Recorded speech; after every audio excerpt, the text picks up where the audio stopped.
Good evening, everyone. Dota fans all around, welcome to the playoff games. And we've got EulSquad, I'm so sorry, taking on Karyadi Gang Brosers, or KGB as we like to just call them. What's up, Lama? This is Dante, your caster for the evening. Along with me is Lama and Dark Case, our observer. What's up, Lama? What up, Danny? High tier game action coming our way, huh? KGB and EulSquad, both teams are known for being really good at the plays they make, and we've seen both of these teams in action time and again, and they both have their extremely really strong positives to go off on. Down to the playoffs should be really good. Exciting as well. So we've got a Pugna ban straight up from EulSquad, and KGB's banning out the Clockwork. Probably a snipe, I guess. Turn to ban. I mean, if it's a Pugna ban, then they might have something in mind for the kind of play they want to make. Of course, Pugna is known for being really annoying, even from mid to early game for the tower pushing capabilities. Mid game, between those team fights, if Pugna's not the first one you kill, then he's going to sit there and heal his offlane or whatever, so you never kill him. Rubik has been, man. Going for some Enigma plays. We haven't seen an Enigma this entire tournament. I haven't had a chance to scream Black Hole in a long while. Yeah? When was the last time you scrapped that, Danny? Last season, in fact. Oh, okay. I was talking about something else. Anyway. Yeah, I know. It was also last season. Oh, been a long time, Danny. It has been a while. COVID hasn't been kind. Anyway, Grimstroke. There we go. I'm guessing a return Lich pickup might happen to just block that combo off. Or we might actually see Lich go through. Who knows? Oops, Yeah, maybe not. They're not that bothered by it. 10 seconds. I mean, you're not bothered by it until the game starts to hit the 60-minute mark, and then all of a sudden you're just like, oh boy. Unlimited bounces. Yeah. That is. There you go. Yeah, block pick indeed. Yeah, you don't want to face that combo. I mean, I think we realize how strong this combo is and how effective it is only when in that one game where Lich hit level 25 and he kind of single-handedly destroyed the entire team fight. Yeah. Now imagine that on a Grimstroke combined. Two of them bouncing around everywhere. That's two Chain Frosts going ham, constantly bouncing back and forth. So. Radiant pick. Void. Of course, we know who's gonna. Yeah, we know who's gonna play that. Gazebo, the man, the myth, the legend, the Void Spirit. I've like, what else do I say? We've seen him pull off some insane plays with that hero. Viper. I'm guessing that's a mid Viper also in response to the Void Spirit. How good is a Viper though against a Void Spirit? He's actually really good. It's damage. Any damage over time for a Void Spirit is really bad. Okay. And any magic damage, because his shield doesn't remove the magic damage that the Viper puts onto him. Okay. So the shield blocks only physical, is that what you're saying? Yeah, only physical damage. Okay. Interesting. Good pickup there from EulSquad then in response to the Void Spirit. But when you compare these two heroes when it comes to scaling potential into the game, I have a feeling the Void Spirit is going to do far better. Not really. I think the Viper will scale better than the Void Spirit. Especially if he gets a Rod, Mjolnir. It's going to be really scary. And if he reaches level 25, he's going to get the Silence as well. The Silence is, then that's when he hits level 25, that's a massive power spike. Of course, this is going to benefit him strongly. KGB banning out the Shadow Fiend. Ladies and gentlemen, the All-Star voting closes at 11:59 p.m. today. Be sure to vote. As you guys already know, it's Rune Jerry versus me. What am I saying? So, draft our team for us. Draft our players for us. Pick our players. Yeah. Random anime came up. That was my browser ace. I have My Hero Academia running in the Chrome theme. Thank God it didn't have a hentai on there. Lama, I'm a man of culture and class, unlike yourself. Let's move on from that. So hentai is not culture in class. It's Japanese culture. Moving on, Lama. We're talking about Dota here. Can you shut the hell up? See, Levin Baiju says waifu. That was Todoroki, just saying. But we have an anti-mage ban, so we don't see the AM slipping through the cracks this time. So he's just gonna get banned straight up. Yeah, you saw what happened last time. We've seen him in 2 games, and in both the games he was insane. I think in the first time we saw him, he was on Tryhard Cynics, and Grease Monkey was on the anti-mage with that insane 11.5-minute Battle Fury. Yeah, and then the rest is history. He just went on to being unstoppable. Last game, man. Last game was really hard to watch where Spectre went for Radiance. Spectre going for the Radiance, delaying his potential to fight, and then AM just picking up a casual Battle Fury at a decently good timing. I think it was a 14 or 15-minute Battle Fury. Yeah, and he had a hard lane as well. He had a hard lane. And then the way he beautifully farmed by sitting on the Spectre side of the map and denying farm potential for Spectre. Oh yeah, that was stealing really everything off him. That was really well thought out. I mean, I think for the duration of the time the Spectre was farming, we actually saw Spectre walk in to the jungle to farm and just see the anti-mage blink away and just leave nothing for her. It was insane. And he's just walking around like, where are my creeps? Yeah. Meanwhile, we have a Drow Ranger ban and a Void also getting banned out. So, Drow Ranger, interesting ban there. I guess KGB don't want to deal with her later. I guess she also becomes a bit of a counter to Void Spirit. I guess the Gush silence, yeah. Radiant's turn to ban. Disruptor. We've seen some really good Disruptor plays as well. We've seen some really good disruptors and we've seen some really questionable disruptors too. Yeah. Let's put it. We've seen both. I mean, the one that stands out is a few games ago. I just cannot remember when. Which Against is the game? Anti-Mage? No, it was not the anti. It was a life stealer. When they walked into. Oh yeah. With the Aghanims. The Aghanim Scepter, yeah. Oh yeah. That was really bad. I can't remember which teams was there. I'm just gonna look through my notes. Was that OMG and Gandalf? I think it was, right? I can't remember. Lama, did we lose you? Lama? Hello? Maybe you did lose him. Okay. Ladies and gentlemen, moment of silence for the man we just lost. Moving on from that. Nice Talker being banned out. Ace, give me your expert opinion on what you see right now. I mean, it's just the bans. Yep. They banned out 2 carries and offlane from them. Oh, Tusk is a really good hero here. I love Tusk for the fact that he's so aggressive. Hentai. So now they. Why would you? Sorry. Go on. So now they have Tusk, so they might go for a Juggernaut or kind of carry, hard hitting kind of carry, because the physical amplification given by Tusk. And they have blocked out the sniper as well for the Radiant side for Kadayadi guys. They can't go for sniper because this roll on from this Tusk can be very problematic for sniper. Mm-hmm. But again, Gazebo plays mid, so sniper was never an option. So they read the situation and then they knew the hard hitting carry was coming in, so they just got Underlord to mitigate the damage. Underlord is really good. We know, we've seen it happen. He's just a menace to deal with.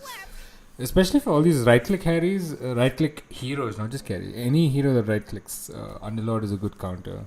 He's not a permanent solution, but he's a good... Yeah, here we go. They're still going for the Ursa, which I actually like, because the Tusk and the Ursa combo, if Tusk does rotate in bottom lane, even the Ursa Lich combo actually. Yeah. I think Ursa would kind of ignore the fact that he's going to lose damage because those Fury swipes are still going to stack. It's going to be that added bonus burst damage. So the Underlord's still going to struggle a little bit in lane against the Ursa. Ursa combined with Tusk or Lich, both of them is good. Viper might go mid. Viper's definitely a mid because I think, like Lama was saying earlier, it's a good answer for Void Spirit to deal with the mid Void Spirit.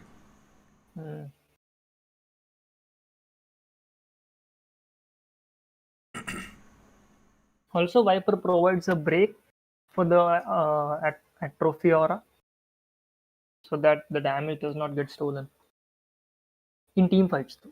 Not in lane, in team fights. Dyer's turn to ban. Right on. Phoenix. All right. A little bit of a different style of a combo here, but I do see it happening. I feel like on the side of EulSquad, they lack a little bit of catch, which KGB have certainly. 5 seconds left. Also, chat, we have just lost Lama for the moment. He has some network issues. But meanwhile, I've actually brought in a substitute, a stand-in caster. Ladies and gentlemen, welcome Iceman. Hello. What's up, Ice? I'm like streaming it for you on Discord since you're not in the lobby actually. Sure, no issues. Anyway, Ace and I were just discussing the draft so far. It's Dyer's ban now. Alright. So they do give away the Phoenix, EulSquad. Why, is there someone on KGB that's really known for their Phoenix? Not exactly the player. The hero is really good right now. His ulti is really strong. He'll have to kind of shift focus from the team fight to his ultimate to kind of take down the team fight, which causes issues, especially if you're like picking heroes like Viper, Ursa, who's pretty much like single target heroes, and Tusk. So the draft is kind of in favor of KGB, I would say. Insights. Interesting insights from Iceman, as always. Dyer's turn to pick. Kappa, what is with those emotes, bro? Why is that against my name? Why is there a peach and a banana? I know what you're trying to say, but no. Jesus Christ. So for some reason, Lama said something he shouldn't have said, and now the chat is going crazy. Meanwhile, back to the draft. What kind of carry would you see KGB pick up right now? I mean, EulSquad has already shown their carry and their mid lane. I suppose it's the Viper mid. Yeah, I mean, they would need something with a good amount of mobility against this Ursa Viper course. I think KGB is going ahead with the notion that the Viper is off lane because they kind of prompted a ban on the Shadowfiend and a draw later on. So, and they banned out the sniper as well. So KGB is pretty sure that the Viper is off lane and not mid lane, and they picked up a very generic carry like the Juggernaut. Juggernaut is not really the best against Ursa. I mean, Ursa's ult kind of counters your whole point, your Omni Slash. But 5 seconds. Even less now. Also picking Juggernaut into, I mean, they have one BKB cancel as well, like the Tusk's Walrus Punch. Yeah. Kind of stop from TPing away. Mm-hmm. Can you Walrus Punch when you're spinning? No, right? That can't happen. Because it pierces spells. Immunity. Does that happen when the Juggernaut spins also? Yes, Walrus Punch actually goes through that. You were talking about that itself, right? Tusk Ultimate. Yeah. The Walrus Punch. Yeah. You can actually hit it through Jug Spin. It will cancel TPs. Oh, that's something that I didn't know. Interesting. What would you like on EulSquad though? Even if they do put the Viper off lane, what would you like them on mid lane? Or they really need a tempo setter. They need something to go in, create a lot of space for the Ursa to farm. I think Storm generally goes for the Battle Fury Blink build, or he might actually go for a straight Basher. Okay, a straight Basher. They would probably need something that it's gonna be keeping the tempo of the game. They go for the Doom. So it is a mid Viper then. We were pretty much on the money for that one. It's still kind of flex pick, so we can see who picks up their heroes. So Glance goes for Glance is finally going for the Viper. So yeah, it is a mid Viper indeed. Okay. So I think.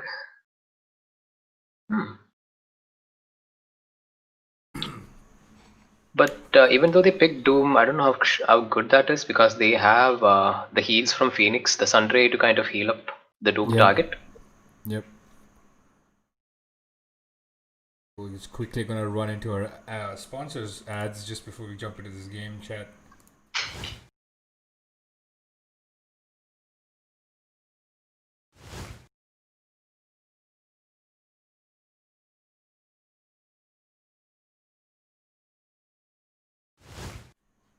So there you have it, ladies and gentlemen. If you're just joining us, this is EulSquad versus KGB in the playoff games. And for EulSquad, we've got Deathblade on the Doom, Z-Storm on the Ursa, Burgent on the Tusk, and Glons on the Viper, and Guardian on the Lich. And for KGB, we've got Crystal Legend on the Juggernaut, Move Force 1 on the Phoenix, Banana Jelly Pizza on the Underlord, Gazebo on the Void Spirit, and Gigerman on the Grim Stroke. Into the game we go now. So, where's your money at, Ice? Who would you put your money on between these two? KGB is very, very unpredictable team. They set tempo very early. They know their game plan. EulSquad, on the other hand, is I think they're pretty high skilled in terms of individually. So I think it'll come down to kind of strategy and timings. So my bet is kind of on KGB. I know people might disagree. KGB. People might disagree, but I just feel that KGB has the better draft here with the Phoenix Underlord and the Grimstroke. Right. I'm not gonna say anything because there's been a lot of talk about the Dante curse with respect to game timings and players connecting on time or disconnections and so on and whatnot. So I'm just gonna keep quiet. So I don't want to jinx anybody or curse anyone. I'll probably talk about it at the end of the game if I still remember my points. Praveen says Z-Storm Ursa, best Ursa. We've actually seen him play Ursa one time before. How do you like this, Matt? I mean, I know the Underlord's going to struggle against this Ursa and we can already see it happening. The Tusk is also there in lane. Oh, interesting. They actually put the Tusk bot lane with the Ursa. How do you like that? I think that's a really good move. Underlord being a melee hero and Tusk just rolls onto you, presses E on you, and you just straight up die with the Ursa Fury swipes. Gonna be really, really tough for him to lane.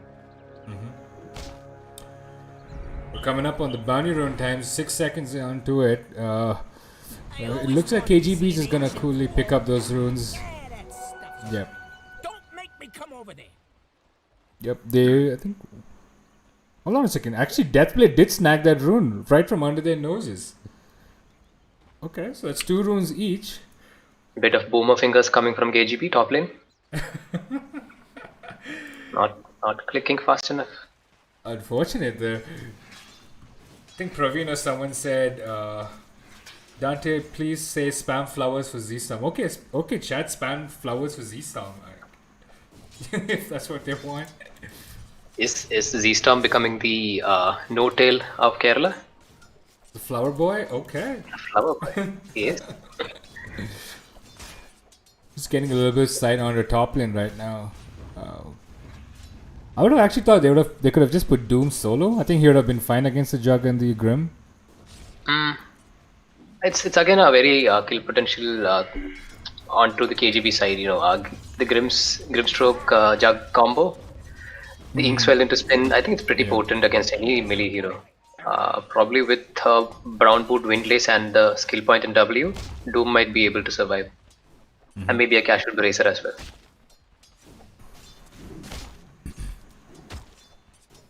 True though. But bottom lane though, Z-Storm, he seems to be okay right now, even though he did get an earlier harass onto him. Just gonna sitting there going aggressively on to Banana Jelly Pizza as well. I think they're just waiting on for the level 2 from Tusk. Probably gets his snowball or the ice shards, and I think they will be making a very aggressive move on to the Underlord. Very high chance the Underlord might fall.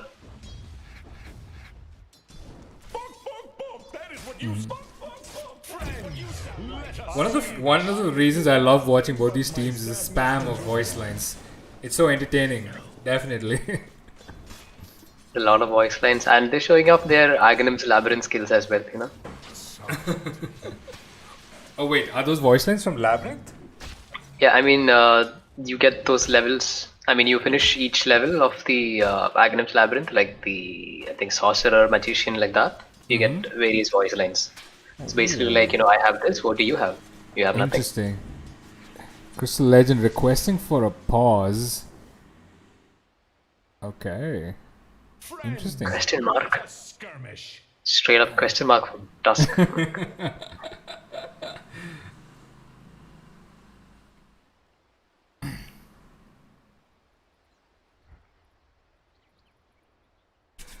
Oh, well, we have a quick minute of pause, chat. I just want to throw a huge shout out to Alan Paul, ladies and gentlemen, Alan Osiris Paul, for being the creative head behind everything that you see. So right from the loading screen, the transition effects, the videos that you've watched, everything was created by this guy. Super talented, super crazy. Throw him a shout out if you see him in chat. Alan, this one's for you for the amazing work that you put in behind the scenes for the tournament. So there you go. Z-Storm, the face of Kerala Dota 2, says Praveen. Oh my goodness, that's a big mantle to hold. Z-Storm, yes. Having been, teaching people, telling them strats, how to play, a lot of strategy coming from this man.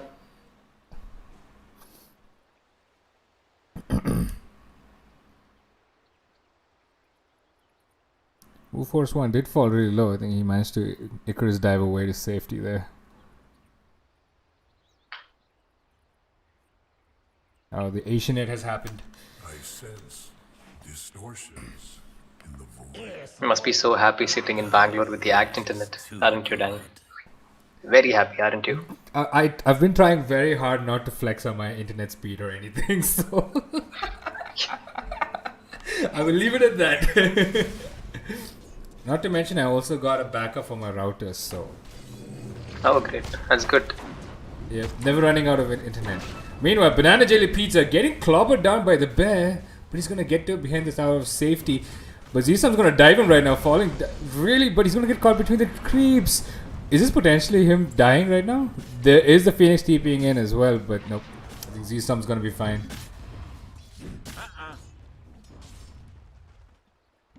Banana Jelly has like one single mango remaining on the Underlord, and he's salving up as well now. Okay. Dante, do you have buck? No, I do not, man. I do not have that. I admit nothing but my sadness that you're gone. You should probably grind that, Danny, before your All-Star game, so you can cast it, or you can keep using that. That is what you say. Wait. This one. How much do I have to grind? Do I get that? I think it's like 4. I think you have to win the 4th level of Aghanim's Labyrinth. Yeah, okay. I think it's the 4th one. Chat, anybody interested in carrying me for that? Meanwhile, the Phoenix, Icarus dive, sniping the courier, gonna drop an egg and run away. But he's gonna get ice shower blocked by Virgin, but he's gonna slip through that little crack though. Move Force 1. Gonna take a little more damage. Does he have tag team on him though? I think he just used it. He just used it. Underlord's got in a very bad position right now. Yeah, but he does drop the Firestorm and hide underneath it. But he's falling really, really low. This might be first blood in bottom lane, and it is first blood going in the way of Z-Storm. But Phoenix is rotated in to save his buddy, only to actually get away from Z-Storm there, missing that one last right click because of the Fire Spirits. Meanwhile, Void Spirit does fall to the Viper mid lane. I think it's only gonna be getting tougher now, because I think Viper just hit his level 6 and Void Spirit is walking in with probably only level 5, so we can actually potentially see Viper making a move on him once he has mana. He's already level 6 against the Void Spirit who's level 5, so he's doing really well though, the Viper. Yes, as expected, the hero wins pretty much any lane. You're not a fan of the Viper at all, are you? No, I've been Vipered many a times. But Ginger Man is gonna fall to this Lich, and he's gonna quickly TP away. There's nothing that Jug can do to stop him. He's gonna get a few chip damage onto the Lich, but Lich did TP back to base. Interestingly, TP'd back to base. I don't think he needed to because he had like half HP, half mana. Could have TP'd to tier 1s. True. The Lich was not at all happy that the Grim stole his bounty rune, so he ensured he got that return kill.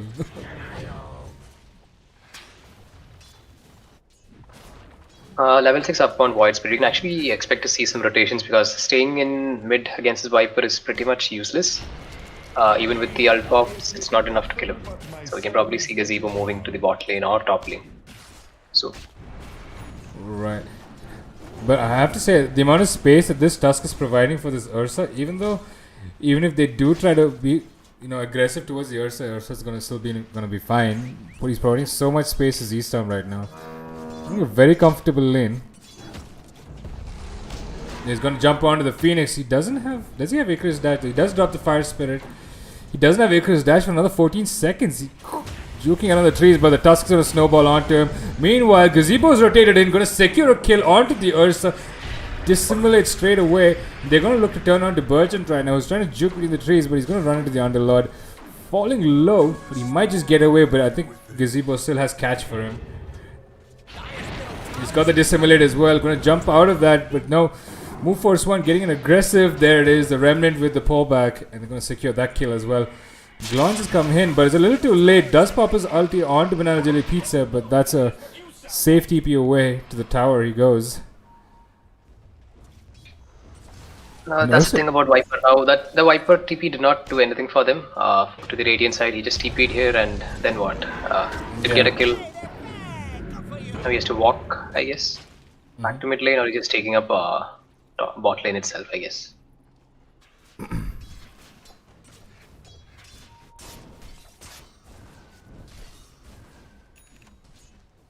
Meanwhile, they actually swapped lanes. The Ursa has gone to the mid lane now. Interesting decision there. I'm not sure how well he will do against the... There it is. He's falling really low. Dissimulate as well coming up, but he's going to pop his Enrage to survive that. If we can, I would like to see show Doom's items as well, or maybe you, Danny. I will click on them there. Okay, he's going for the Facebook drums build. So he's gonna be a very speedy guy. He's gonna probably be diving him. Probably about now. He has Doom up. Yep. Jug does not have his ultimate, so I think it's like a really important time to kill him. Phoenix falling really low. The ice shot is blocking him up beautifully, and Viper's poison does take him down.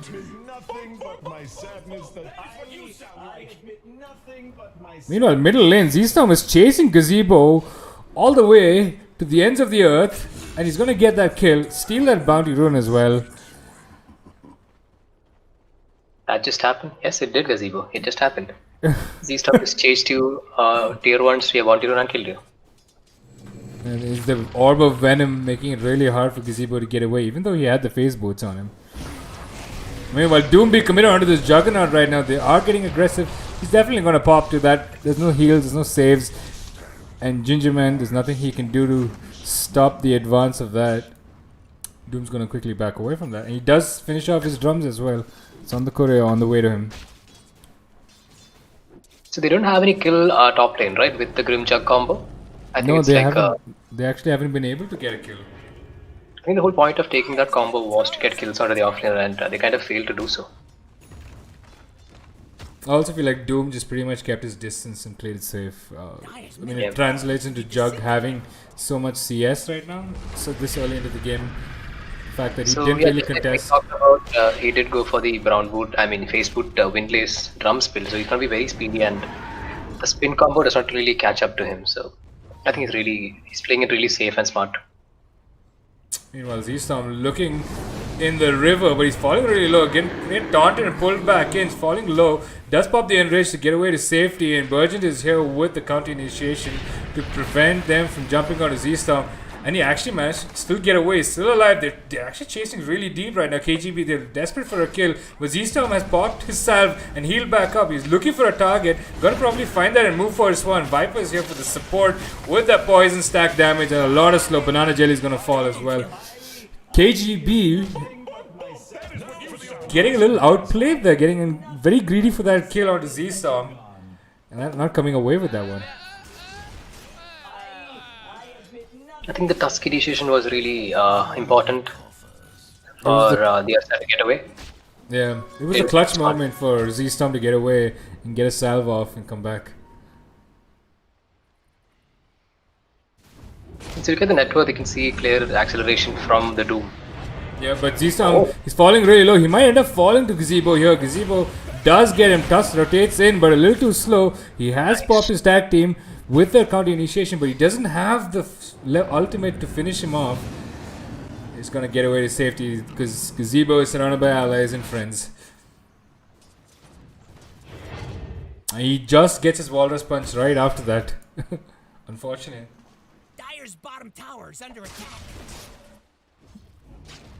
Interesting to see actually because Tusk hit his level 6, the Juggernaut is only level 7 at 11 minutes in. So yeah, it's actually a testament to how tough the lane was for him. Air support arrive.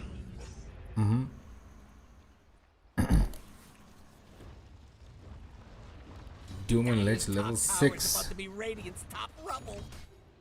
Never sees creep, they might be What is a barricade? looking to push this particular tower top, considering they have a siege creep. Tower is Yeah, and Jug has gone into the jungle as well. He's not going to look to defend that one. It is only Gingerman there on the top lane, so I don't think there's much he can do against a level 7 Doom and a Lich who's level 6 nearby. Meanwhile, Z-Storm is back in the bottom lane, looking to jump on a Move Force 1, who still has the Icarus Dash and the Fire Spirits to get away. He actually popped his egg. Z-Storm is just going to get away from there. Chase. They might chase him with the dive, maybe. Yeah, maybe. Gazebo's in the neighborhood too. He's looking for Z-Storm, gets the pull back on, but Z-Storm with the enrage and the counter initiation. Tusk is here as well with the roll onto Gazebo with the Walrus Punch, but he's still living through this. Gazebo really low. Doom looking for him right now. He does have the Doom, but he's going to commit onto that one hero. If not, he's going to walk him down. And there's a Lich ulti committed onto both of the Banana Jelly and the Phoenix. They don't have an egg for the counter initiation because he had just popped it. They managed to clean them up right there for that initiation onto Z-Storm. EulSquad, they're losing nobody. KGB losing everyone in that initiation. And they managed to think, get the mid tier 1 too. If this was a pub match in Southeast Asia server, this would be the time where Ursa would be saying, all chatting a question mark. Exactly that particular time.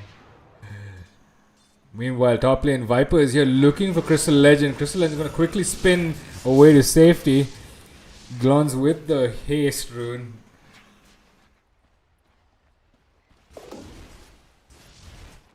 So Viper has an Oblivion staff with him and he's locked it. Is he going for an Orchid build on Viper?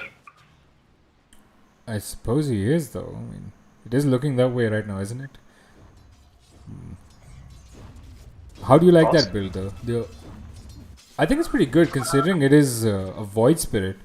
A Void Spirit that's slowed and silenced is pretty much a sitting duck, isn't it? Radiant's middle tower is But under Void Spirit kind of is one of his core items, and the first item would be a Eul Scepter, so I'm not sure how good that is. He does. There it is. The middle lane Void Spirit has been doomed, and they quickly clean him up. Sadness that you're gone. Momentum is just spiking on the side of EulSquad right now. Looking into the net worth chart as well as his XP.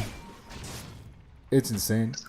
So KGB is kind of struggling in 3 different lanes, considering that they were counterpicked mid lane, they were counterpicked off lane as well, and the normal lane that they had was the Juggernaut, and which he's struggling really badly right now. Radiant's bottom 8 levels at 14 minutes. It's really bad for him. Absolutely. Meanwhile, He Z-Storm has with it. queued up. I mean, both of them have queued up for a Battle Fury, is what I'm assuming. Ursa Yep. as well. Yep. I hope. Ursa and the Jug. Jug has it. Ursa also was queued up in Battle Fury, so Jug has a battle. No, Jug is pretty far away. they're actually pretty close. They're more or less the same distance, roughly 300 gold away. Yeah, just pretty much 300, close to 300 gold only. It's not much. They're hurt on Radiant's middle tower. I mean, it's also saying that the Ursa has a Quelling Blade with the Orb of Venom and a Magic Wand, as opposed to Jug, who's just got Radiant's top tower is under 2 Wraith Band and a Double Quelling Blade. Yeah. Radiant's middle tower Pretty is good under enough. attack. Jug is pretty lucky as well. He's got his Iron Talon. I'm not sure what util item Ursa got. Nothing.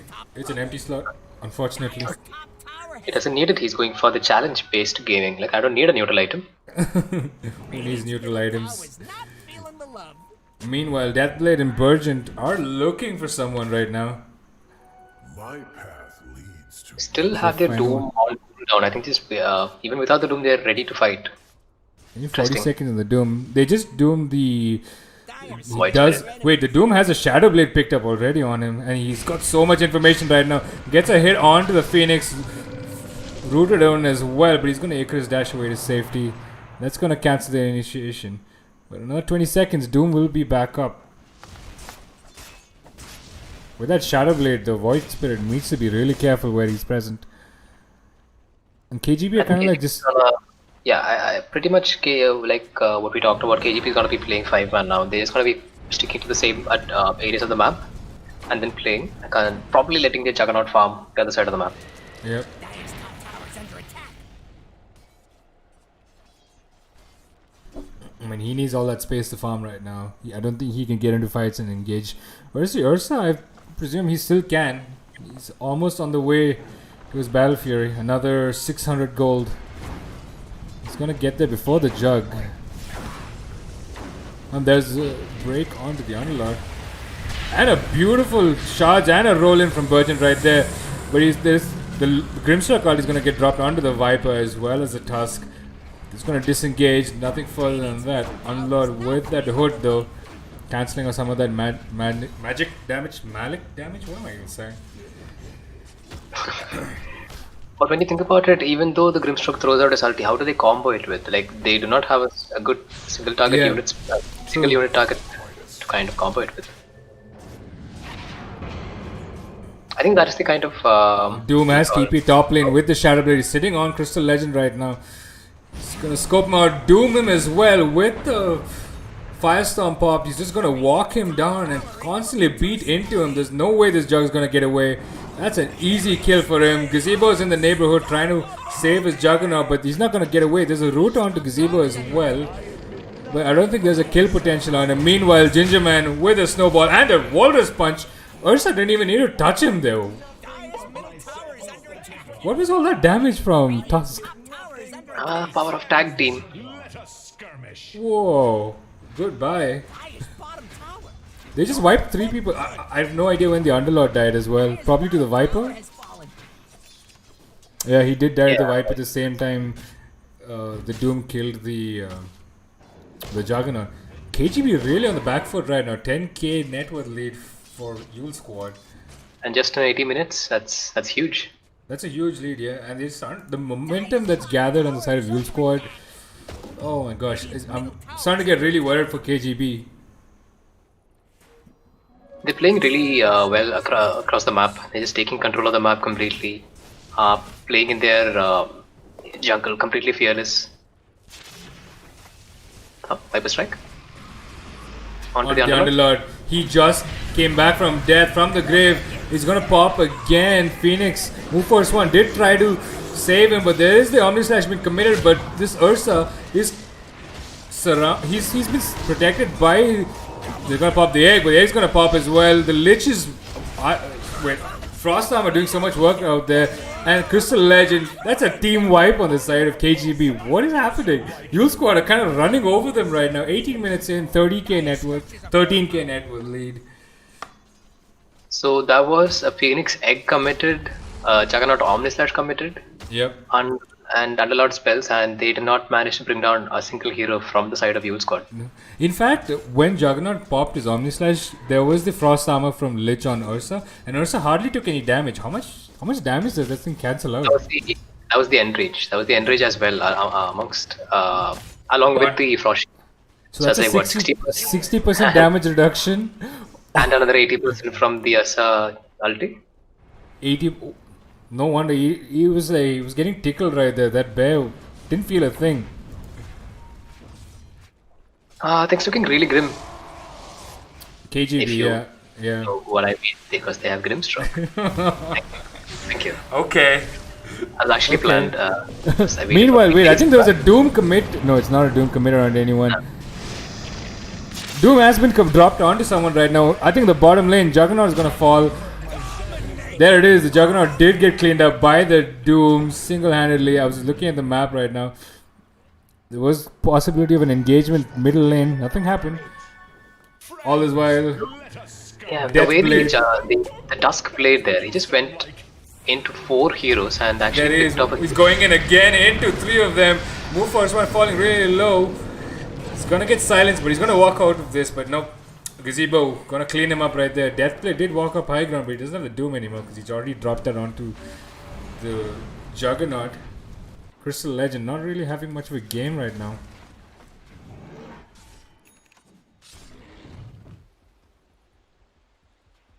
I think they will probably be looking for Rosh right now. 20 minutes in, Ursa has his core item.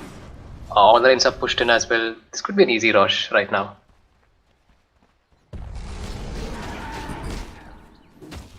Yep. I mean, he's gone Yeah. for the Battle Fury Blink build as well. Z-Storm. And he's got the Vampire Fangs on him, so a lot of sustain on this bear. You're not gonna be able to bring him down that easy. Not to mention that Lich Frost Shield on top of that Enrage. Jeez, there's nothing you can do to him. He literally he's unkillable. Yep. And Jug still hasn't gotten to his Battle Fury. Still about 300 net worth away. 300 gold away from that. So just getting delayed further and further. Doom constantly picking him off with those But kills. if you think about even though if he completes his Battle Fury, what then? I mean, it's Yeah. not like you can actually free outfarm with the Battle Fury, right? No, he can't. He's not going to be able to even close in that gap that's already been formed because of the space that the Ursa has had, the better game that he's had. I feel like wait, hold on a second. Phoenix, what were you even thinking? Move force one, stepping a little forward to try and get this D ward off, and the Ursa just slaps him away. I think he was not expecting the blink to come up because no one buys a blink anymore. Psych, Z-Storm does. Again, He's jumping onto Gazebo. Gazebo is going to quickly dissimulate and jump away to safety. Does drop his remnant. It's a hasted bear. This bear moves fast. Run for your lives.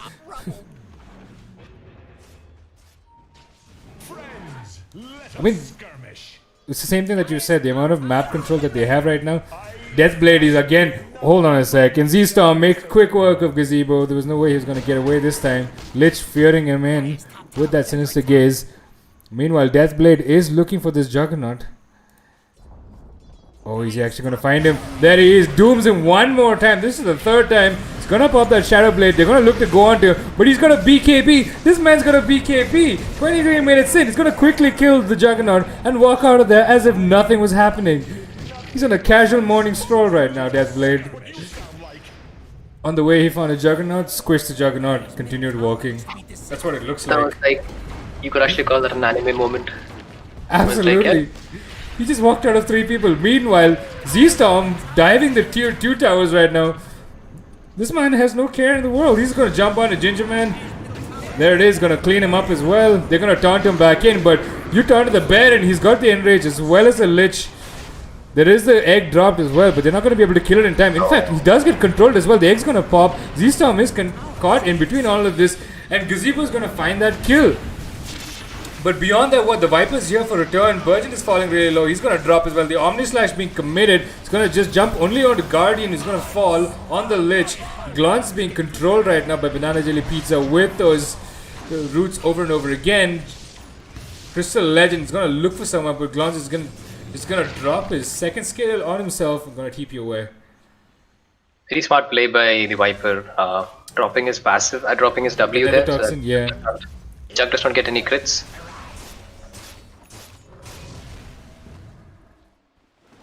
Guardian Greaves, Orchid, Dragonlance, Viper. No, that's a first.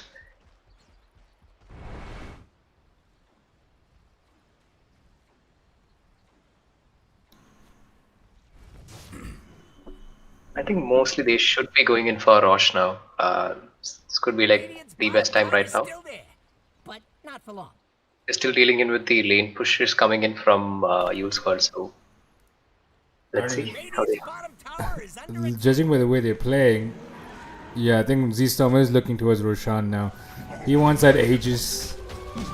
He wants that second life. He's got a basher on him too, so Jesus Christ. 25 minutes in, we've got a 19k net worth lead on the side of EulSquad. KGB Things looking really grim. They did manage to pull down that network difference, but Gingerman overstepping a little bit gets a snowball onto him. That's a quick finish. Nothing but my sadness that you're gone. Opens up Rosh even more now, now that they're down by one man. It's an easy rush for them, and I don't think KGB can even like counter that in any way. Their Jug is still far from being ready right now to fight. He's going in for the Battle Fury SNY Deathblade. He's TP'd in bottom lane. This man is looking for the Juggernaut. He's probably going to find him. There is another Doom. This is probably the fourth one committed on him. This Firestorm as well. Going to run him down with a net root. This Deathblade, this man, every time he sees a Juggernaut, he's just going to hunt him, kill him, and just go away and mind his own business. I think Slegend is deeply traumatized already by this Doom. More or less. I mean, there was almost 4 to 5 Dooms committed onto him, but right now, Guardian overstepping right now. Not sure what he was doing in that kind of a position. He's going to get taken down by 3 heroes from the side of KGB, met with rigorous force.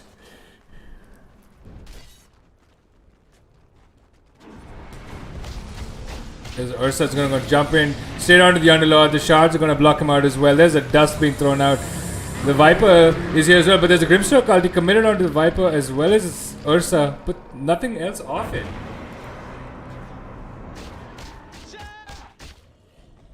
I admit nothing but my sadness that you're gone. Nevin Baiju says, whenever Z-Storm coaches us, he's like, take objective, don't dive towers. Also Z-Storm diving tier 2s. And we're getting some flame in the chat though. Made a mistake by unmuting the casters. Wow. Okay, Kappa. It's fine, bro. You're all entitled to your own opinions. It's totally good. Meanwhile, though, move force 1. Goodbye there. Nothing but my sadness that you're gone. I think the network leaves way too much to handle now. The Jug is really behind items. They're still trying to take tier 1s right now, and it's not really helping them. They haven't even actually been able to take tier 1s. Meanwhile, Z-Storm diving all the way into their base, pops the Enrage off. Jug has been silenced as well. Viper with that Orchid. He's gone the Guardian Graves into the Orchid right now. All this while, Gazebo is fighting the Lich mid lane, trying to secure this tier 1 tower for them. Radiant's middle tower is under attack. But EulSquad is not at all phased. They're sitting 4-man near the tier 3 towers, bottom lane on the side of KGB. I think when you look at EulSquad's draft, I think this is the only place they kind of struggle in terms of taking towers. Viper and Ursa, they really don't hit towers that fast. So they kind of double downing in terms of winning the team fights and then kind of firemanning a tower. Right. Glons though is gonna look to stand up front right now.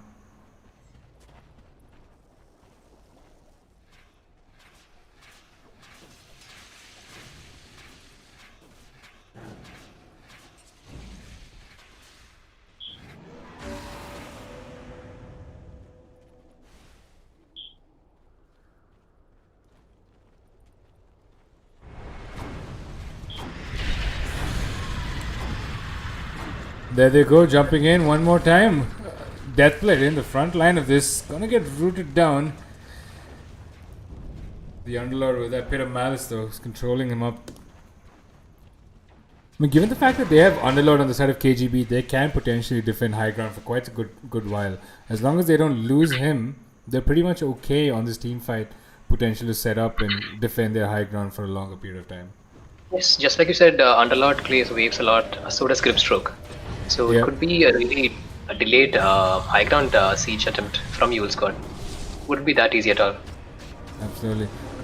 But Deathblade though, standing in the front line of this, taking a lot of damage. The Juggernaut has Omni Slashed him as well. But that's just gonna bounce over and over onto but the Deathblade, he does get saved right now. Meanwhile, Z-Storm has jumped in quite far, looking for a catch. He hasn't been able to find anyone. He's been controlled once again with the Underlord. Underlord does pop the ultimate and cancels it immediately. Heroes are falling. 3 down on the side of EulSquad, and they control Z-Storm as well. The Phoenix Egg does pop onto him just as he comes back from the grave with the... He's trying to look and live, but no, they lose him too. I admit nothing my Yes, clearly you can see the draft issues popping up right now. I mean, they're really strong in terms of team fight, but pushing towers seem to be they're kind of struggling really, really hard right now. KGB, they get the space they need now to push. So, Crystal Legend actually opted to go for the Sanj and not the Yasha first item. First, that's to provide a little bit of that status resistance because Yersta does have a basher. Radiant's bottom tower is under attack. He could potentially go for the disassemble play and kind of get Halberd Manta if he wants to. I mean, the network difference is plummeting downwards now. It's getting big. KGB are pulling this one back towards their side slowly and steadily. It was at 21k. It's dropped down to 15k right now. That one team fight.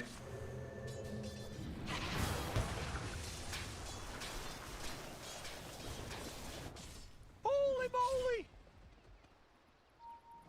They should probably possibly look for picking up items, probably like maybe a Deso Assault or something, but then who carries it is also another question. They need something to siege high ground. They're kind of really lacking tower damage right now. Unless they wipe KGB again, it's gonna be really tough to hit the towers. Yeah, true. I mean, if they do get into a fight with KGB on low ground, I think they stand the advantage. But Voicespirit's got an Aghanim Scepter on him. The Juggernaut has finished up the SNY, so they're slowly catching back up on farm and items. Underlord with the Heaven's Halberd as well. So they're going to be able to find all that control onto Z-Storm's Ursa.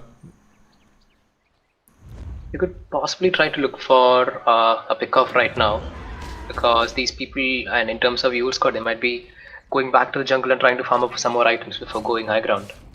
But KGB opts to farm up their items as well. I think this is the breathing space they needed, so they're just looking out to farm up their items. Absolutely. Meanwhile, Deathblade and Burgeon, they are searching. Under the guise of smoke, they walk up high ground, but they're going to end up running into several people. They're going to black away. Is there a blink on Doom? No, they do not have a blink on him. He has a Shadow Blade. Yeah, he's gone for the Shadow Blade build instead to be able to walk around to the Juggernaut. He's still looking for that Jug, trying to make his life a little more harder. Crystal Legend, though, just going to back away from that top section. So they probably could be wait around for the next Rosh, or they could possibly try to force a high ground here. Don't really think the best idea is to force high ground, considering tower damage is pretty mediocre. Yep. But if they do get a pick off on the Void Spirit, Z-Storm, he is looking, but he's not going to be able to find him. Gazebo just going to quickly also step into the trees and TP away to safety.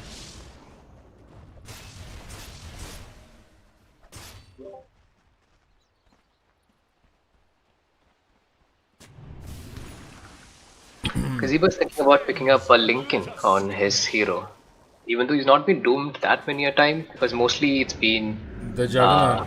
The Juggernaut who's been taking that heat. Yep. And speaking of Juggernaut, he's queued up an Aghanim Scepter. What do you think about that? Not sure it's the best idea here, considering he has lack of damage items. Doom is in search of the Void Spirit. Yeah, he knows Gazebo is somewhere nearby. Deathblade. Is Gazebo going to end up walking into him? He's going to get greedy and cut another creep wave, maybe? He's getting... No, he's not. No, he's going in for... waiting for those bounty runes. But he's just going to snag the courier instead. That haste rune was making it hard to catch him. Meanwhile, Z-Storm does jump onto Gazebo, gets a bash off straight away. He does have the DD rune, he's being used up and controlled. There is a fear and a root as well. Gazebo is in the grave for 70 seconds. He does have buyback. It was unfortunate of him though. First hit bash. Yeah. And the blink out of the woods. Yep. It's not expected. I think this is the opening that they required in terms of what EulSquad is looking for. Now they're one man down. Possibly force a buyback from Gazebo and kind of go back and hit Rosh again. Yeah. That's what they're thinking, is what I feel. Rosh should be back in about a minute and a half.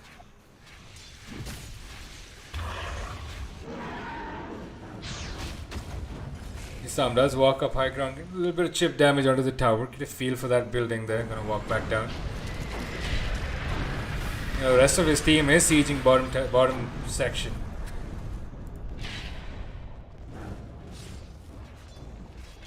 Gazebo's back up in 25. They really don't have to make a move right now from the side of KGB. They can just hold for a while till he's back. Absolutely.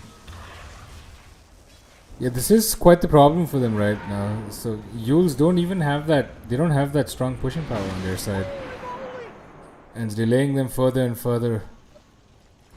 Which is kind of letting the Juggernaut farm up his items as well. He is getting gold, even though it's passive. He's still getting it. XP as well.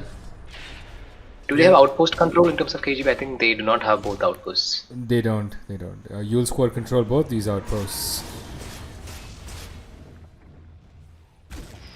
What does Juggernaut have? Is he still going in for the scepter, or is he going for something like an Abyssal or a Skadi? He's committed to that scepter. He's just bought the Ogre Axe. He's not changing his mind about that one. Maybe it's the right idea, maybe. I'm looking for that Roshan, who should be back up in 14 seconds. Gold and sweet. I think Gazebo would still continue to do the same thing. Walk to side lanes, cut waves. I mean, they need to find a way to delay this push. Roshan is back up now, though, so this is when Z-Storm and his squad, EulSquad, are going to look to make the rotation. Guardian has found that as well. He's picking it out to his buddies. He's telling the bear, come on here, grab a bite of this piece.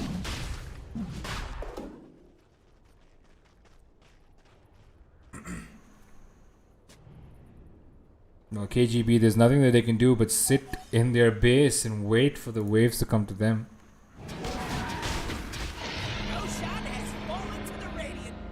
But they actually give the Viper instead. There's a cheese drop as well. It's mostly because Ursa does have a Satanic completed. He has this ultimate as well. It's really tough to take him down. And the cheese being picked up by the Doom. In the case of neutral items, Viper's got an illusion escape. Spider legs on the tusk. Ursa has a paladin sword. Led to the philosopher's stone, and Doom with a quickening charm. Oh, that is well, 126 seconds cooldown on his ulti. Oh, pretty good. Phoenix is holding on to the Dragon Lance. Whereas Underlord with the repair kit. Okay, just for that additional regeneration, I guess. Top lane, Void Spirits managed to get out.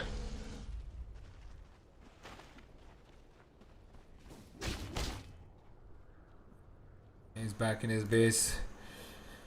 Game is really delayed right now. The tempo is completely off right now for EulSquad. They had a really good momentum going forward. I mean, going in the early minutes of the game. It's completely slowed down. KGB has managed to stop this death pool that was happening.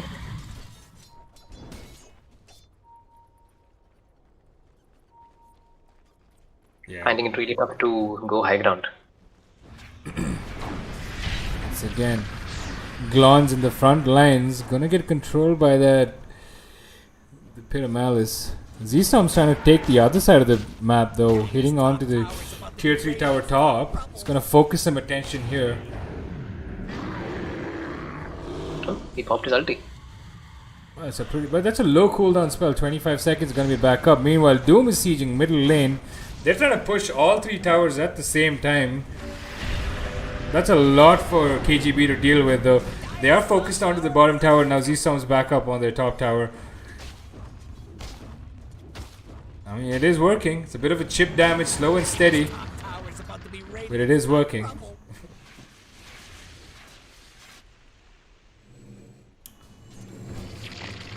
Deathblade as well, sitting in the mid lane, waiting for those creeps. He's gonna walk up and once again chip away at the towers.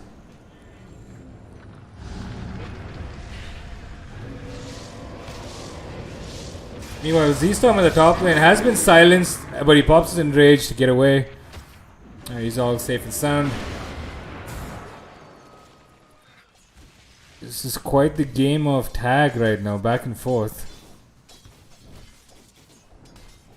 KGB is really delayed right now. I think they're kind of looking out for an opening right now, and KGB is not sending out any heroes outside of their base. Holy moly!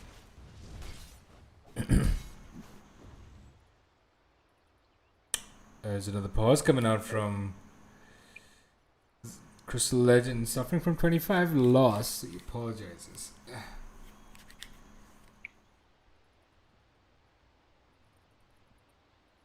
Govind says when Z-Storm gets Aegis, he confuses opposite's base to his. With the diving of the base. While we're in the pause chat, I just want to take a few moments to thank our sponsors for this tournament. We've got MSL and D2K, the guys who came together and collaborated for this idea. And then we've got Live Long Wealth, if at all you're interested in jumping into share markets and stock markets and you don't know a damn thing about it, but you want to get some information and start to learn about it, get in touch with these guys. You know, links to all the sponsors can be found in the description below. And if at all you want to also, you're interested in some custom designer t-shirts and face masks, then look no further, because we've got In Designation who does these things for you as well. Links to all these sponsors can be found in the description below. Be sure to check them out. Having said that, we just have Crystal Legend reconnected back in. This is quite the slowdown in the pace of the game, isn't it? I mean, KGB have kind of like put a stop to it, more or less. Yeah, I mean, they're kind of lacking as to what to do right now. Both teams, I mean, KGB knows exactly what to do, is to delay them because they have a pretty good number of wave clear in terms of their side. Phoenix does a bit, White Spirit does a bit, Ursa has, I mean, Juggernaut has Battle Fury. He's got his Aegis, I mean, he's got his Aghanims as well.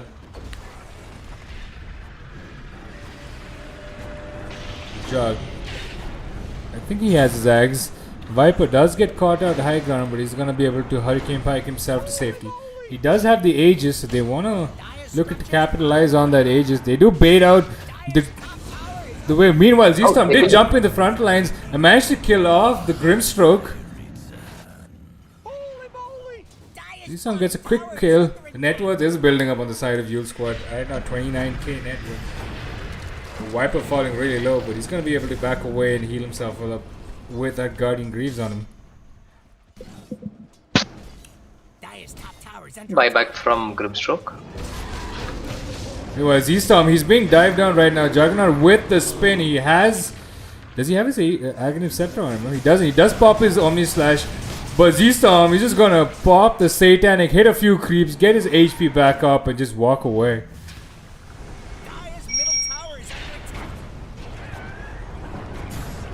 Doom is joining him for the top push as well. Viper does get his Aegis popped. Meanwhile, the top tower is falling down to almost 1 HP. Juggernaut did engage onto Z-Storm.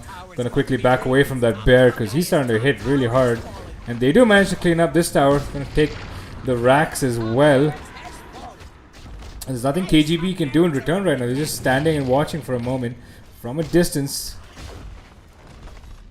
They finally claim a racks.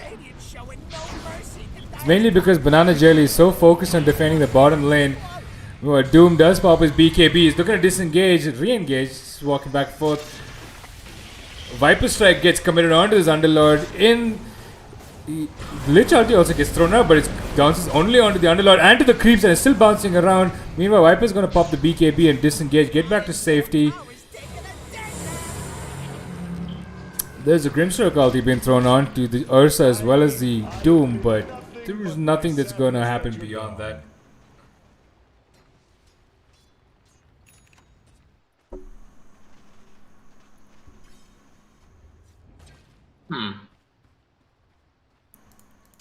Are they going to be waiting for another Rosh attempt, or?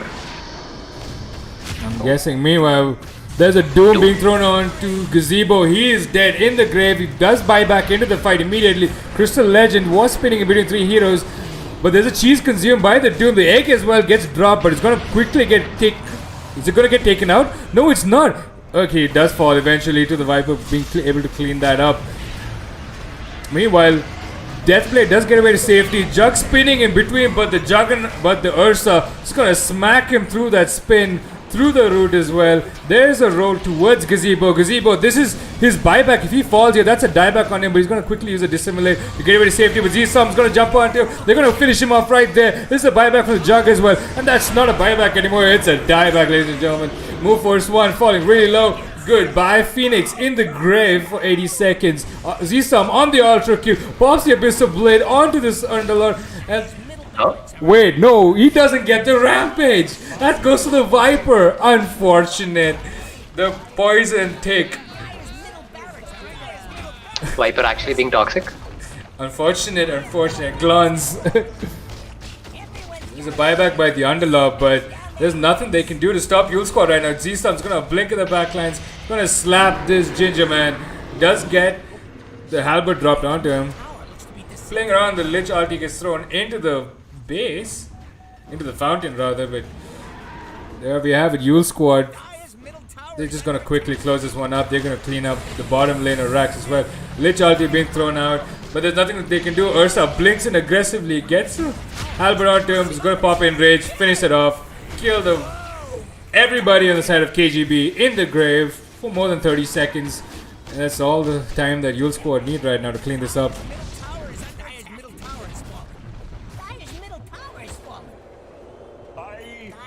KGB's run ends. Is this KGB's first loss of the tournament? No, they're already the lower bracket. I think they lost one game previously against FTW. Okay. Right Actually now, taunting. they're actually taunting and dancing around the Ancient. Anta Phoenix is back. Move force 1 with the dive in. But that is game. EulSquad. 52k net worth lead towards the end. It was a really good game. Even though it delayed a bit, it was good. I mean, I love the way the EulSquad kind of managed to control that issue of not being able to push high ground. They said, you know what, let's just put 3 heroes in 3 different lanes and constantly give aggression one after the other. There's no way KGB can jump between lanes that fast. And that's exactly what they did. Z-Som sat top lane, the Doom sat mid lane, and Viper as well as the rest of the team was on bottom lane. I love the way they went around that blockade. Very well played from EulSquad. Yeah. Oh, with that, chat, that brings us to the end of game number 1. We're not done yet today. We have one more game to go. So don't go anywhere. We've got OMG. We'll be taking on the winners of this. So they'll be going up against EulSquad in just a moment. So hang on to your seats.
adventures I haven't seen.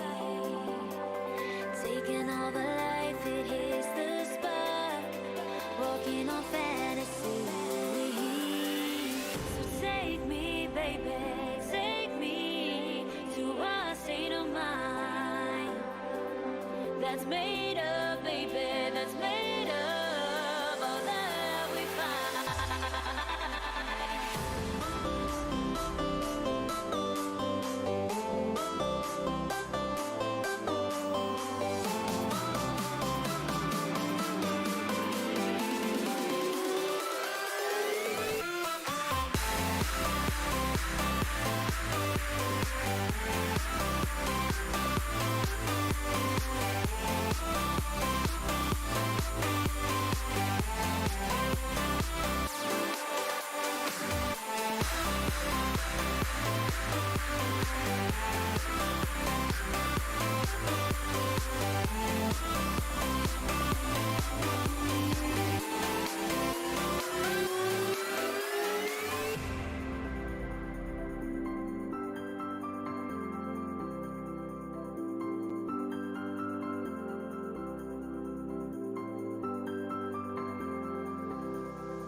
Test the waters, oh, it's hot. I think we're getting close. Racing through the waves, I want to be where nobody knows. Take me, baby, take me to a state of mind that's made up, baby, that's made of all that we find. Electric, feel it in your hands. Hypnotic, watch our bodies dance. Happiness, this is where we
take my hand and we'll go away to a different place.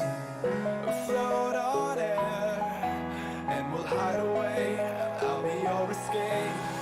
Look up and feel the shifting winds tossing us around again. Hold tight, get ready to begin and just levitate.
No control over where we go, but we don't get to know. Ignorance is bliss.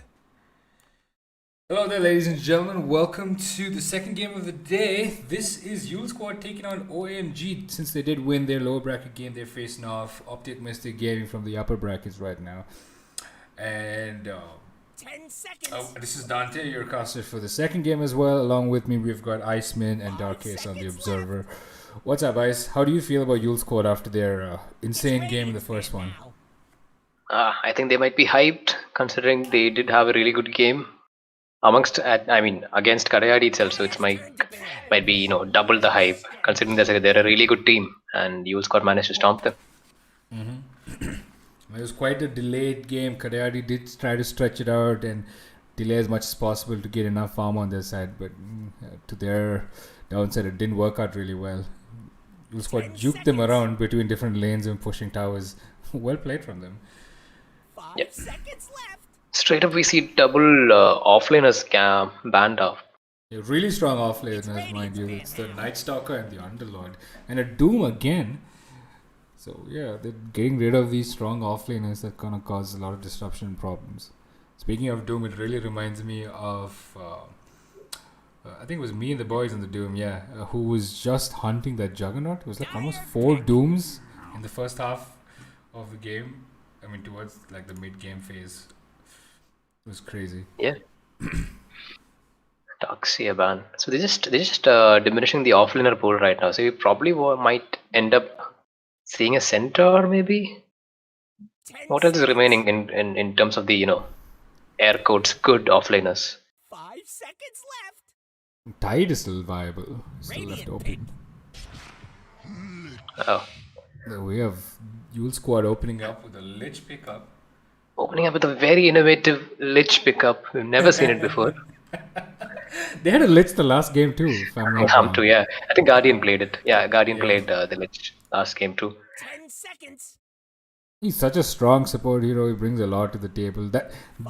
I think the most impressive part about the Lich is one, his level 25 talent, which I found out midway through the season that it's unlimited bounces on his ulti. Like what? Chain Frost just keeps bouncing as long as there's someone to bounce off.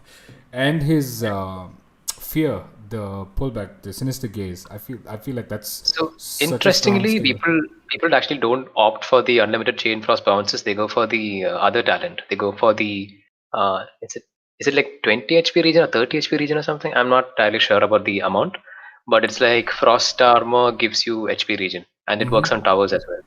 Oh yeah, you can put Frost Armor on the tower. OMG respond to that Lich with a Dark Willow. I like that. Willow's always been one of my favorite support heroes, and I like that response picked Lich. It's a fairly annoying support to deal with. Shadow Realm it's very tough to kind of target her. Yeah. I remember when she first came out, Shadow Realm gave her complete invulnerability. That was insanely strong. Like you couldn't even hit her when she pops that, and people were playing her as a carry, with that. It's the same. It's the same right. Same thing right now. Just that AOE still hits her, but they respond with Clockwork. That's a really good pick against the Dark Willow. Closing distance and Clockwork's battery assault kind of screws with whatever Dark Willow wants to do in the game. True. Alan Paul says revenge match hype. Okay, so this is a revenge game. EulSquad taking on OMG. It's Dyer's band now. Tide Hunter. I was just saying he's still left open and he gets picked up right away. They could probably go opt for a draw carry, considering they showed their Tide right now. Not a lot of heroes actually counter this hero, counter Tide in lane. Probably like Slark as a melee carry, and the rest would be any ranged carries like Troll, maybe Razor. Wouldn't the Ursa also be good against the Tide? Ursa is good here, but I doubt OMG would give it to them. They would probably ban it out. Maybe Ursa and Slark.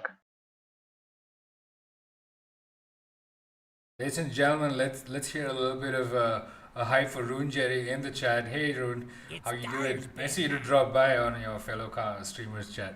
I appreciate it. So meanwhile, Void gets banned. Ursa also straight away banned. OMG, right? They're reading off what I'm saying, I guess. Banning out the Ursa. Which kind of opens up the Slark pickup. 5 seconds left. But would you want to reveal your Slark? So, the EulSquad themselves banned out the Slark. So they definitely have something else in mind. So they probably might be going for the draw pickup, and they ban out the draw, yeah. Banning out all the counters to it. I think almost every viable carry that you and I have talked about has been banned straight up. Yeah, I mean, the only thing that's remaining. I mean, am I missing something here? Is something else remaining? Are they gonna? They can't pick any squishy carries like they can't pick anti-mages. Probably maybe anti-mage. Who knows? Maybe Lifestealer. I think Lifestealer could be good work. Good against the Tide. Yeah, he constantly chomps into him, right? Good work. Good work. What else do we have? Yeah, I don't see illusion-based heroes doing that well. I don't know. How does a TB look so far? Just looking at what we're seeing. TB is pretty good against Tide because he does have meta to kind of stay back a bit. Also, high armor kind of deals with Tide Hunter's Anchor Smash. So considering Tide Hunter's Anchor Smash is physical and TB has a lot of armor, he does not really care about it. But I doubt EulSquad would really go for a TB considering they have like a Lich Clock with them. Right. So TB does not really want to chase heroes, right? TB just wants to kind of stay and hit. So he needs heroes to kind of set up the game for them. Yeah, they need, if they pick a TB on the side of EulSquad, they need someone to like stand in the front line. Probably go for a Void Spirit here. I think they banned out the Viper possibly for that, I guess. Maybe. Klinks also has been banned by EulSquad, so that's another good hero that's gone away. 10 seconds. Dire pick. What do they? Spectre. Very early. Pick. Yeah, considering EulSquad hasn't even revealed their offlane yet, so they have to jump on that pick though to respond with a good offlaner against Spectre. What would you think is a good offlaner to the Spectre, considering they've lost so many offlaners already? 10 seconds. Anything that can actually bully him out of the lane, because he does not have a healer support with him. He only has a Willow. They could possibly go for a center, I guess. Maybe they can survive with that. But I don't know how good center is against Spectre.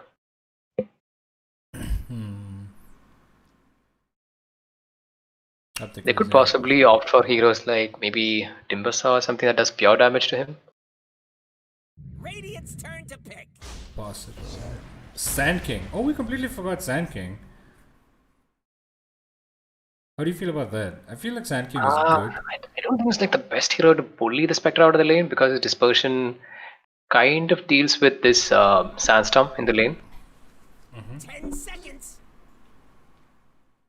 But I see a lot of good possible team fight synergy on the side of EulSquad right now.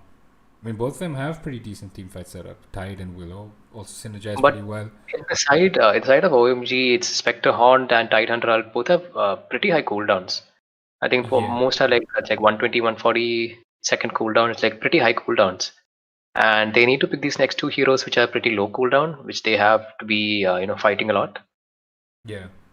Especially in those cooldown phases when Spectre and Tide don't have their ultis back up. What is Sand King's cooldown though on the epicenter? But that's not like his main thing that he would even go in for. He's mainly for the stun and a vengeful spirit. Okay. I mean, Sand King is mostly played for his blink stuns and his sandstorm in lanes. As epicenter, it's good, but it's not like the best ultimate in the game. Yeah, absolutely. It's not like completely game. You can see it coming. You can see him missing from the map, and you know it's coming. 5 seconds left. They pick up a Venge, so are they probably going for another Agi carry in terms of OMG? Oh, they pick up the SF. Glaunt's SF. How do you like that? Have you seen him play before? Yes, Glaunt is really good on SF. I think he's played it a couple of times already. And he's picked it into 10 seconds. the Spectre though. 5 seconds left. How do you feel about that part though? I feel like it's It's Radiant's ban now. when they do ban the Queen of Pain also. I don't know, doesn't QOP get countered by the SF hero? It's really tough to lane as a co-op, right? You get double raised out of the lane all the time. You probably want to pick. You probably want them to pick the co-op. Maybe. But unless, I mean, if you're a good QOP player, I think you're just gonna keep spamming the what is that? 5 seconds The blade? What's that thing called? Shadow Blade? No, it's not Shadow Blade. The Shadow Strike, you mean? The Shadow dagger? Strike. Yes, the dagger. Yeah, that's always annoying to deal with in lane. And SF being a little squishy early on into the game, even though he may be able to return that aggression with raises, it's gonna be kind of like an even Steven sort of setup because both of them are gonna end up spending a lot on regen as the lane progresses. That's just my take on that. Has the sniper been banned? The sniper has not been banned, and Jug gets a it's ban actually now. Sniper's pretty good though for OMG actually, if I'm looking at it. I mean, it does counter SF in lane. It's not that easy. Okay, they ban out the Invoker as well. They don't want to deal with the Cataclysm Tidehunter ulti. Yeah. But I feel like the Tidehunter Ravage into a Spectre Haunt and a Sniper free hitting from the distance, that's a lot worse. It's that really annoying slow chip damage and it's gonna kill you for sure. You're not gonna get away that easy. 10 seconds. Then again, do you really want to pick Sniper with Spectre? I mean, both need a lot of farm, right? Who sets the tempo then? It would be very tough. Very tough too, but let's see. It's only EulSquad is left to pick their carry right now. I'm surprised they banned the Arc Warden. I haven't seen too many Arc Wardens being played safe lane. 10 I seconds. feel like he doesn't do that well when in games that he's played safe lane, so I'm confused. They did reveal the SF. We know SF doesn't go anywhere except the mid lane. Yeah, Arc Warden can be played in the safe lane as well. It's really tough to dive an Arc Warden under tower, with the bubbles and the Q spells, the raid. It's very tough to dive an Arc Warden. If he has a support with him, it's going to be very, very hard. But his the time in which he comes online is going to be delayed even further. That's what I'm thinking. Pick up a Swain. Not a fan of that pick right now, but then again, it all depends upon the kind of laning stage the Sven gets. True. Yeah. Because it's a really good Silver Edge game, considering there's a Tide and a Spectre in the game. You could probably go for Neko Saber, MOM, BKB into Silver Edge later on, something like that. TA. Choose your hero. Oh, that's a greedy pick right there. TA into the Spectre as well. TA Spectre. Okay, a quick word from our sponsors before we jump into this.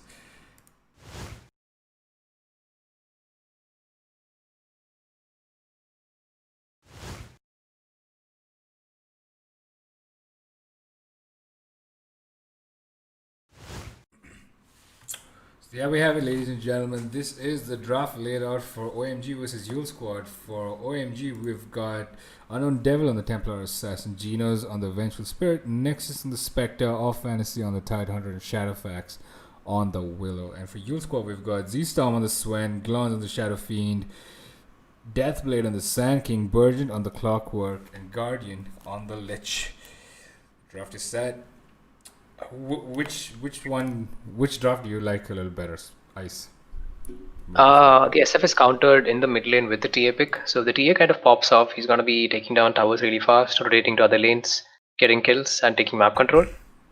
So I'm just going to go with a hunch and say I like OMG's draft here. I'll take it. There is nothing that can stop this man. We'll turn this tide to our advantage.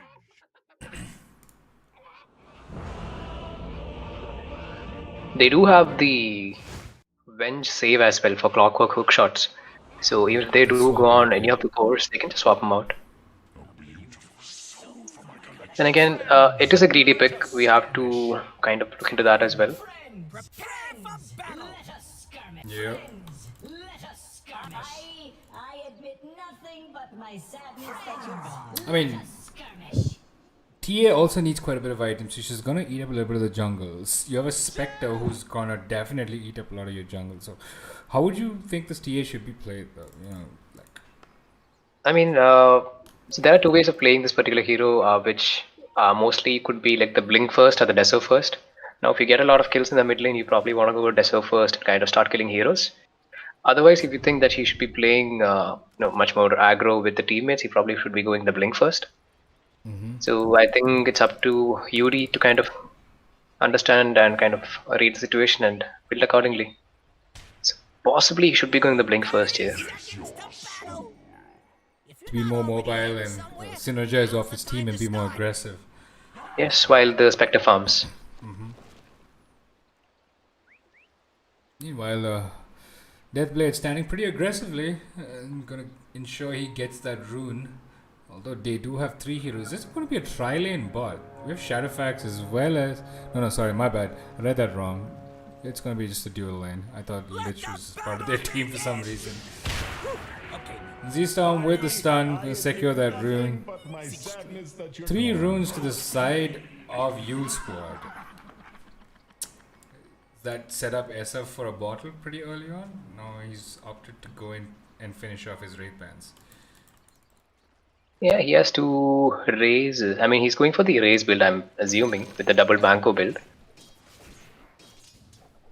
You would be already tipping him for winning the mid block, I guess. But I mean, Clockwork being as annoying as always with the battery assault, it's gonna run into the Venge. Tied against the Swen, how does that match-out play up? He's gonna constantly like take away that damage from him with that anchor smash, right? Yeah, you can already see the effect in action. Like he's losing a 19 damage with just an E spell, and also the physical damage. Think about it. Sven only has like 4. He already has 4 starting armor, and maybe he'll try to level up his E spell, I guess, from the side of Sven. Meanwhile, right now, Unknown Devil in the mid lane getting some really good side blades onto Glons. Gonna force him back under his tower and heal back up.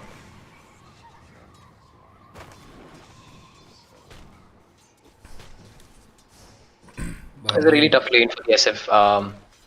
The TSI blades will hurt a lot. Yeah, we can already see it happening, and he's not missing a single one. He's constantly landing them one after the other. The pause coming out from the Clockwork saying he's lagging.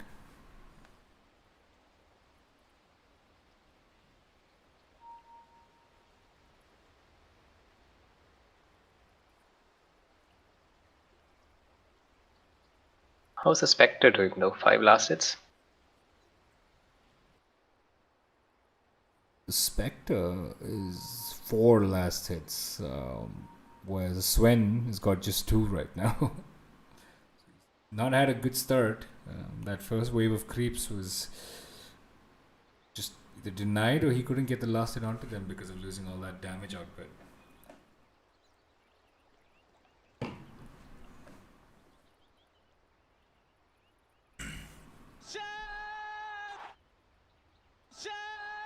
Dr. Gokul says, I like OMG's draft here. Oh, that's what our co-caster has also gone in for. I'm gonna remain silent mainly because of the fact that I have a knack for, my sadness that you're gone. you know, not even gonna say it.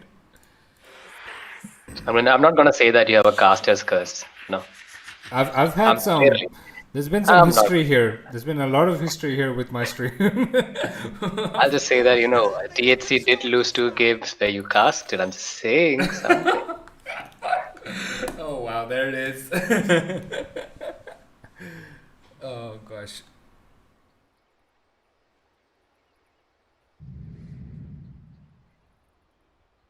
Disconnected. Okay. Again, it's a little bit of network issues.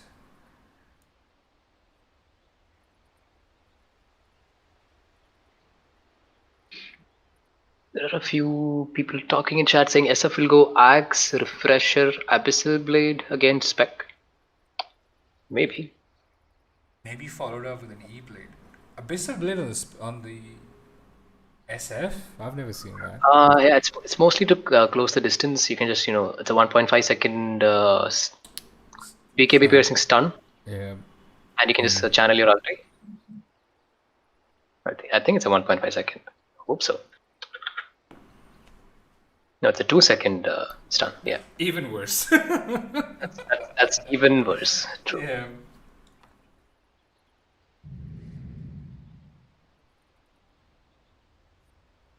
So it'll be interesting to see what kind of build Nexus decides to go as well. I'm assuming he's going to be going for the drums Manta build, kind of going on the stats. I'm all for a little downtime. You feeling fresh? Denied.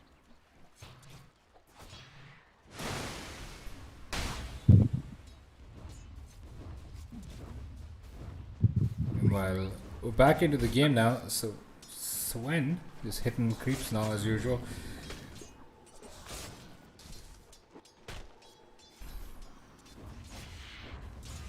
And we can see the TA kind of prevailing in this mid lane against his SF, considering how much of a distance Glons has to keep, and the fact that his HP is always less than half.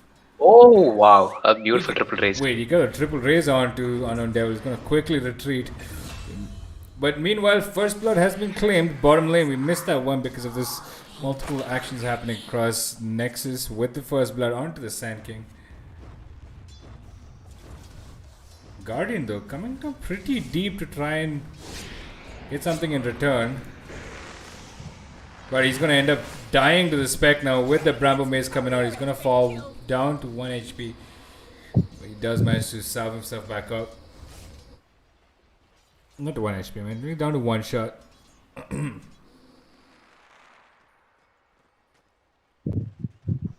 Oh, I guess they're talking about high fives though. Gino was looking for a high five and Clockwork left him hanging.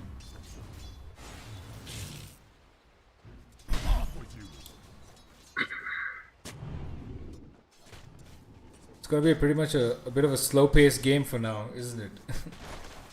Considering they have 4 farming cores in the game, I'm kind of feeling the same. They would all want their first core item before they start fighting.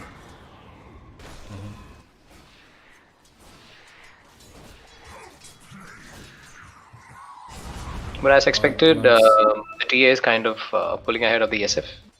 Yeah.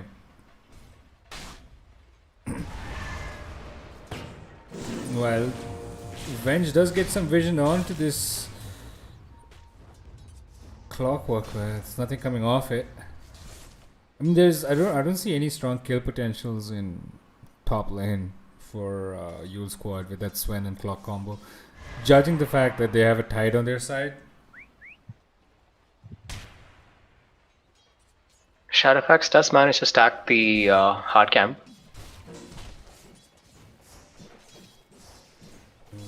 But I guess Deathblade is gonna be there to... I mean, he's got the Sandstorm to quickly clear that wave also.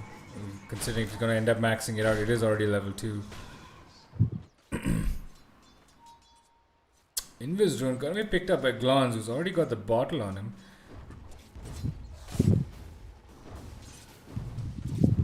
4.5 minutes in, we're gonna come up to the 5-minute bounty rune marks. Meanwhile, TA pushing in aggressively, walking up high ground.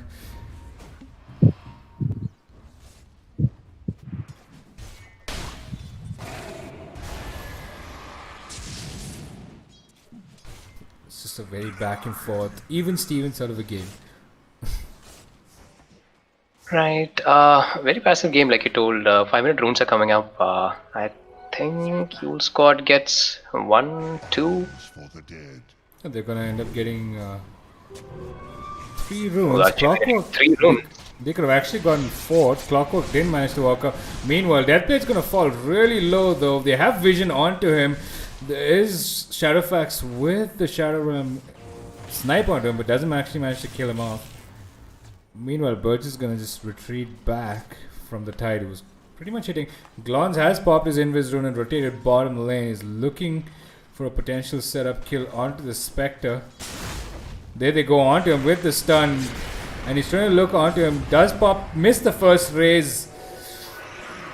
That was not good for him. That didn't work out too well. It's time to buy sentries in the mid lane now. Considering the traps are up. Yeah. She's actually gone ahead of the SF. SF, he just reaches level 6 now. I mean, if he had the level 6 a little earlier, it would have been better. She does have a DD rune. She's looking for a kill onto the Swain. Or is she going to end up taking... She's going to run into the Clockwork. Burgeon's taking a lot of damage from those side blades. And she's actually going to end up killing him. He does pop the cogs to get some space, but nothing's going to come off. It's immediately TP's mid lane right now.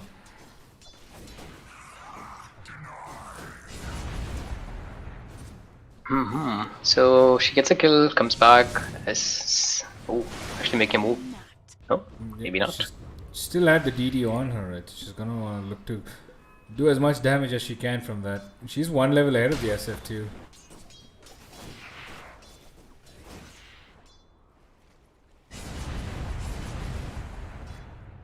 Interesting to see what kind of build he might go for. He is finishing up his treads now. Does have a Blightstone. I think he's indeed going for a Deso first. The TA. Yes. Yeah. I mean, he's at a pretty good lane. He's top of the CS shot.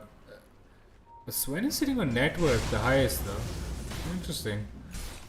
Just have the one item. Gonna quickly clear up that stack as well. Venge is there to try and do a little bit of disengage, but a huge stun coming out of Godsend as well, popped by Z-Storm. Gonna secure that kill. That's a much needed gain for him there. It's good. They popped an ulti, even though it's for a support. It's really good that he popped it. I mean, it is just level 1 and 7 minutes into the game. I think he'll take everything he can get. Yep. He has gone for the infused raindrop though. I think he's getting spammed onto, I think, by the Vengeful Spirit multiple times. I think he doesn't want to get dropped like that.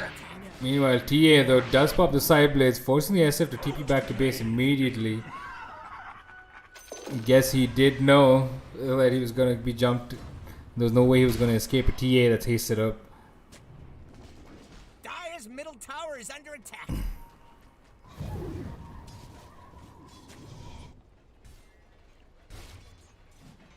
Dyer's middle tower looks to be disintegrating.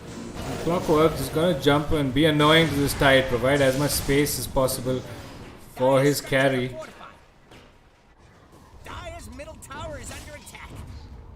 And it almost looks like Nexus he's got no space to go. He's gonna constantly be held back behind his tower. Sven has started to accelerate owing to his maxed out cleave. 9 minutes in. He's just gonna sit back and farm up. He already has a Morbid Mask too. So yeah, I think he's gonna be really pulling ahead now. Spectre's not doing so well though. She's far behind, sitting, what is it, 1, 2, 3, 4, 5, 6th on the net worth shots out of 10 heroes. She's not had the best lane. Swen somehow has managed to stay right on top of everything. I think the Clockwork has played a really good lane here right now because Z-Storm is at level 7. Yeah. And the Spectre is only at level 5. She's just hitting 6. 8. Level 8 is up on Storm now. Yeah, he's the XP and net worth really going on his side. I mean, even if I look at the charts right now, EulSquad are ahead on the net worth as well as at XP. There was a considerable shift on side of OMG, but it's all EulSquad right now. Well, there it is. Guardian as well as Deathblade is going to deny that pull from Shadowfax, secure those creeps as well. Swain is TPing mid lane. He cancels it out in the last second. I think there was a moment where Unknown Devil was jumping onto Glons on the mid lane. He did pop God Strength as well pretty early on. So probably gonna farm up, I guess. 110 seconds. Are there any stacks going on either side of the map? For any of them? I think EulSquad did have a couple stacks which the Swain did pick up, but besides that, nothing else. Bottom lane, Shadowfax has been trying to stack up, but and Deathblade as well as his Lich, they're just watching everything and constantly stealing that away. And another pull as well. So trying to get the Spectre out of the range of the tower protection. The Sand King has maxed out the Sandstorm. Yeah, his level 4 Sandstorm is gonna hurt quite a bit onto the Spectre. Looking at the net worth also, it's very evident. Spectre sitting at 3.2k and Sven is hitting 5k soon. Sven's gonna hit 5k. The Sand King as well sitting at 4.5k. They're looking to jump onto him. Do they have detection for him though? The Bramble Maze as well as, but he's just, Shadowfax is just gonna die to the Sandstorm. Stood in that for a little too long. He did pot the Bedlam, but wasn't able to capitalize. Clockwork is rotating in bot as well. There is no protection for Nexus. He's left all out by himself. He's going to stay behind that tower and secure the CS as best as he can. So I think it's kind of evident that the kind of mid laners that both teams have picked, it's not really the best ganking heroes in the game. Both of them need their core items. Absolutely. And Spectre with his inbuilt, Battle Fury, free of cost, it's gonna farm up no matter what. He already has a Morbid Mask to sustain his jungling at. There it is, the jump on the Sand King. They pop the ulti and the Lich ulti into the Clockwork hook shot. I mean the hook shot into the Sand King stun and the ult. So they set that up beautifully. They actually waited long enough to set a bounty on top of him and just jump him right there. And Shadowfax was not there at all to prevent that. And love the kind of setups that Clockwork has done. Look at the warding. He's preventing those camps from coming up as well.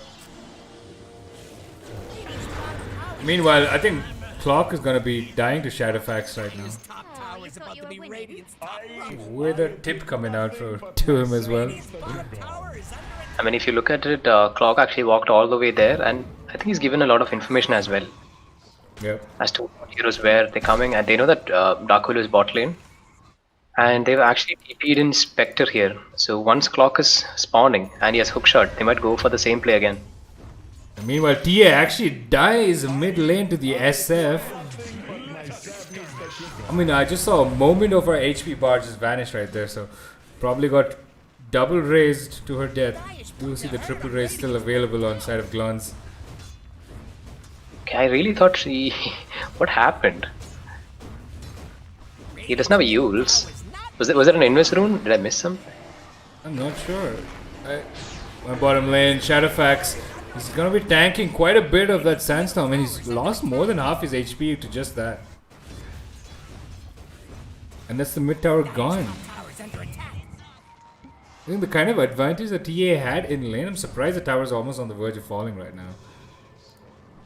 Yeah, that's the best part about SF, right? He can just there's a swap into... That's a potential death for the win. She swaps in, but there's a Lich ulti bouncing around in the backlines. Shadowfax trying to get a kill onto the Sand King. They do actually manage to get a return kill.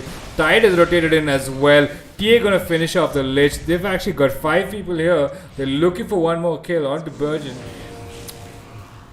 But are they gonna find him? He's just gonna... Unfortunately, he's just gonna fall to the Tide as well as the TA. There it is, TA with the double kill. Double tips onto Burgeon. Triple tips onto him. It's friendly banter, guys. It's not toxic. Yeah, absolutely. But meanwhile, though, with this rotation, they've potentially given away the mid tower to the SF. It's going to quickly clean that off.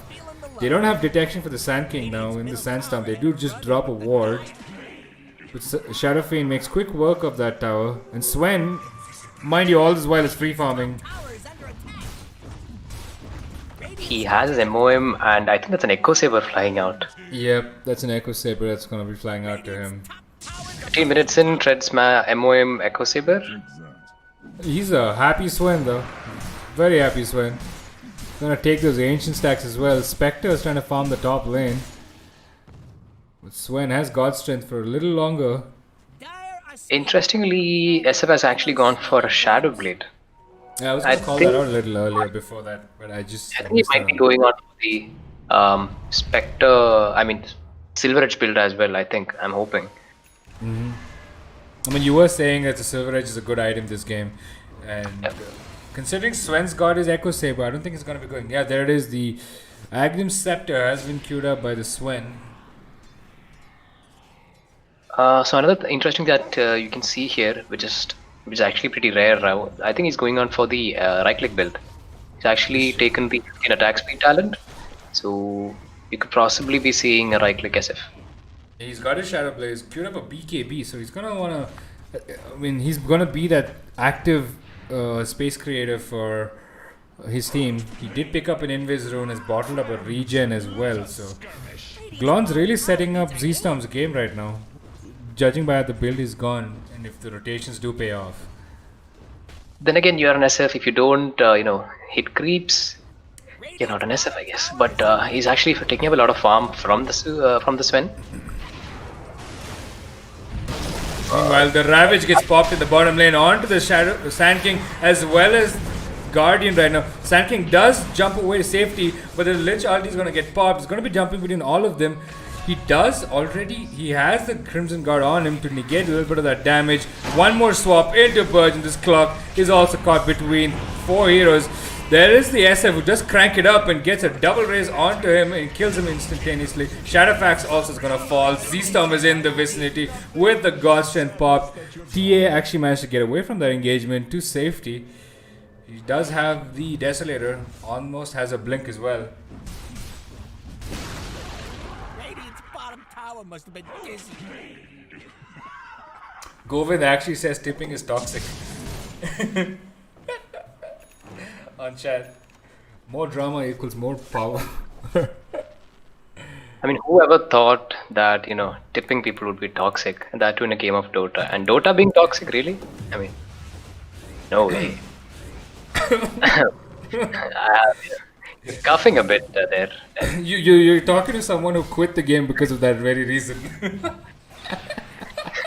you have a huge reaction from the chat then, people telling you to come back to Dota because it's fun. Toxicity can be fun. Probably not. Toxicity is not fun, guys. Don't do it. So we have to look at the Spectre's items. He has gone for the drums build. He's going into the Manta as well. So he's going all in for the stats. The stats. Yeah. Go ahead. We'll let you I mean, it actually does help you out in terms of team fights as well. The drums kind of giving you the active. If you want to take the rush, if you want to start taking towers, pushing creeps in, it really helps you out. That's exactly what I was gonna say. I like that's of a Spectre as opposed to the Radiant Spectre. I mean, if the Spectre was gonna go in for that Radiance build, given the lane he had wasn't that great, and oh wait, Clockwall gonna hook shot away to safety. But he's gonna get his Shadow Fiend stunned. No, it won't. It does not stun the ally. No. That's the Curse Crown. My bad. Yeah. I thought the hook shot. I was like, you should stun.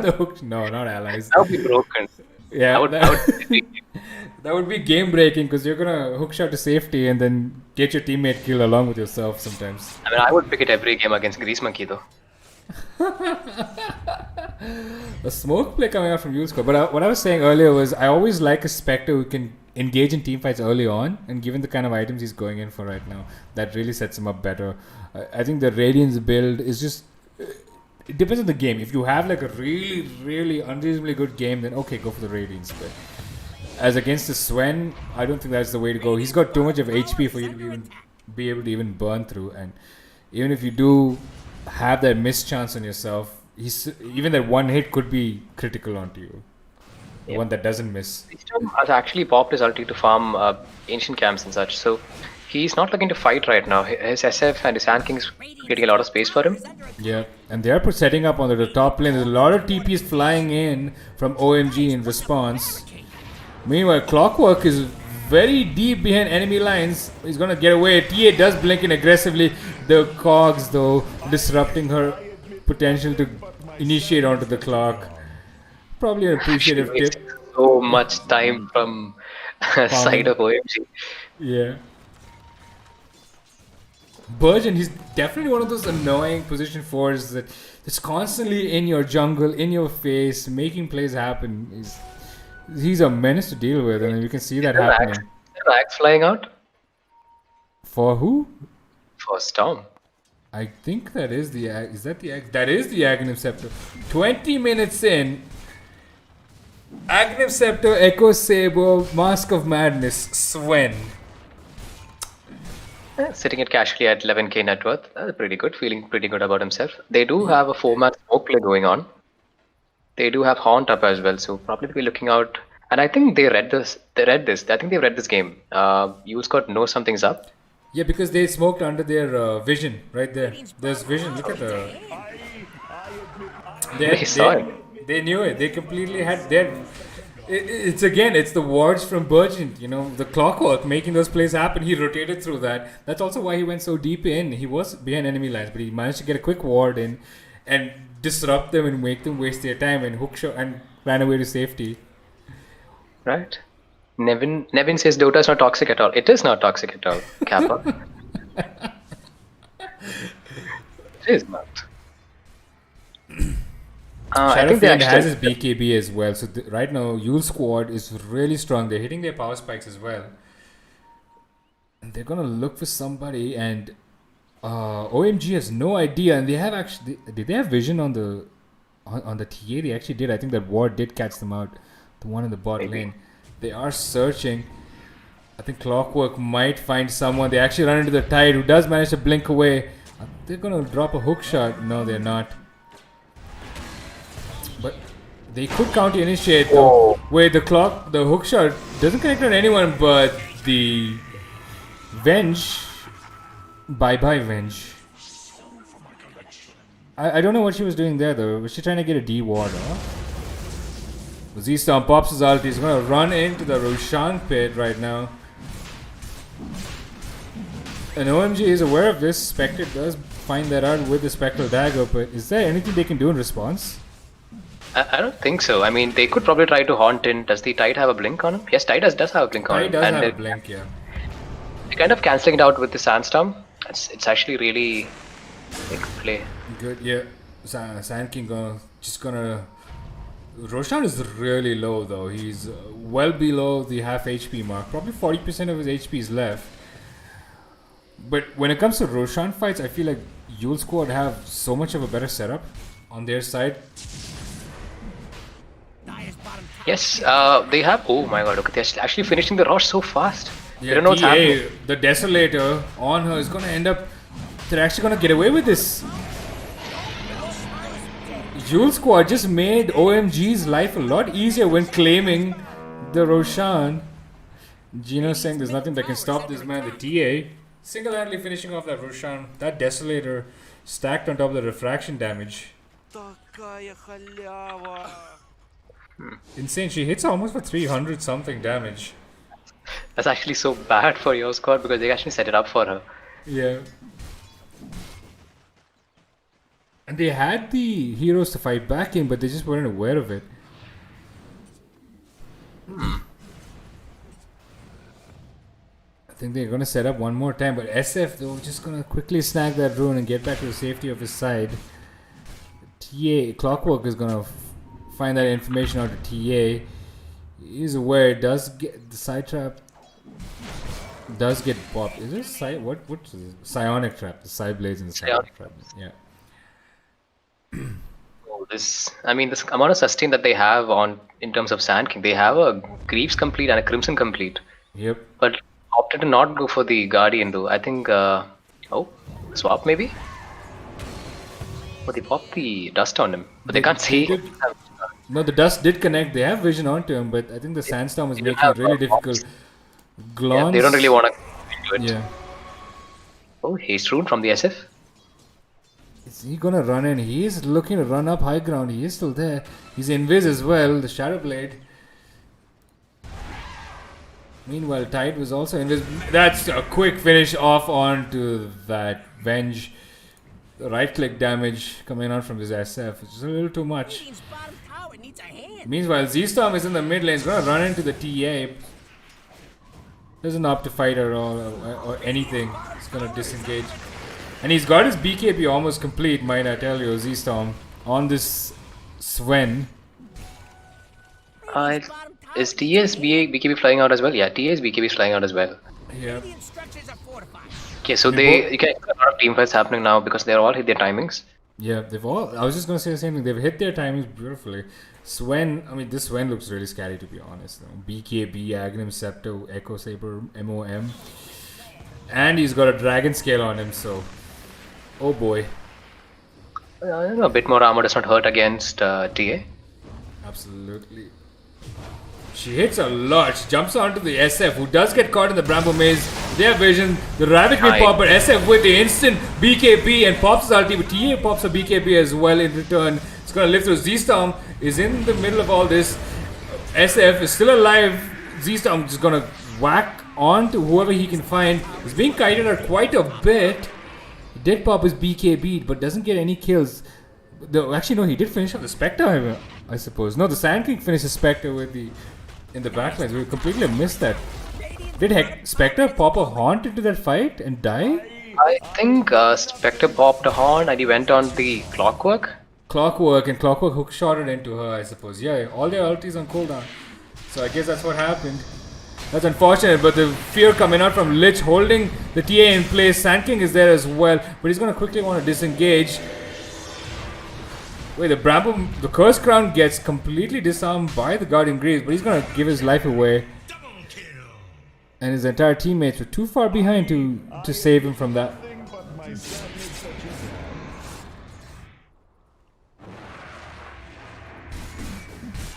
gone. Oh, look who it is. It's Ramiz Rahim in the chat.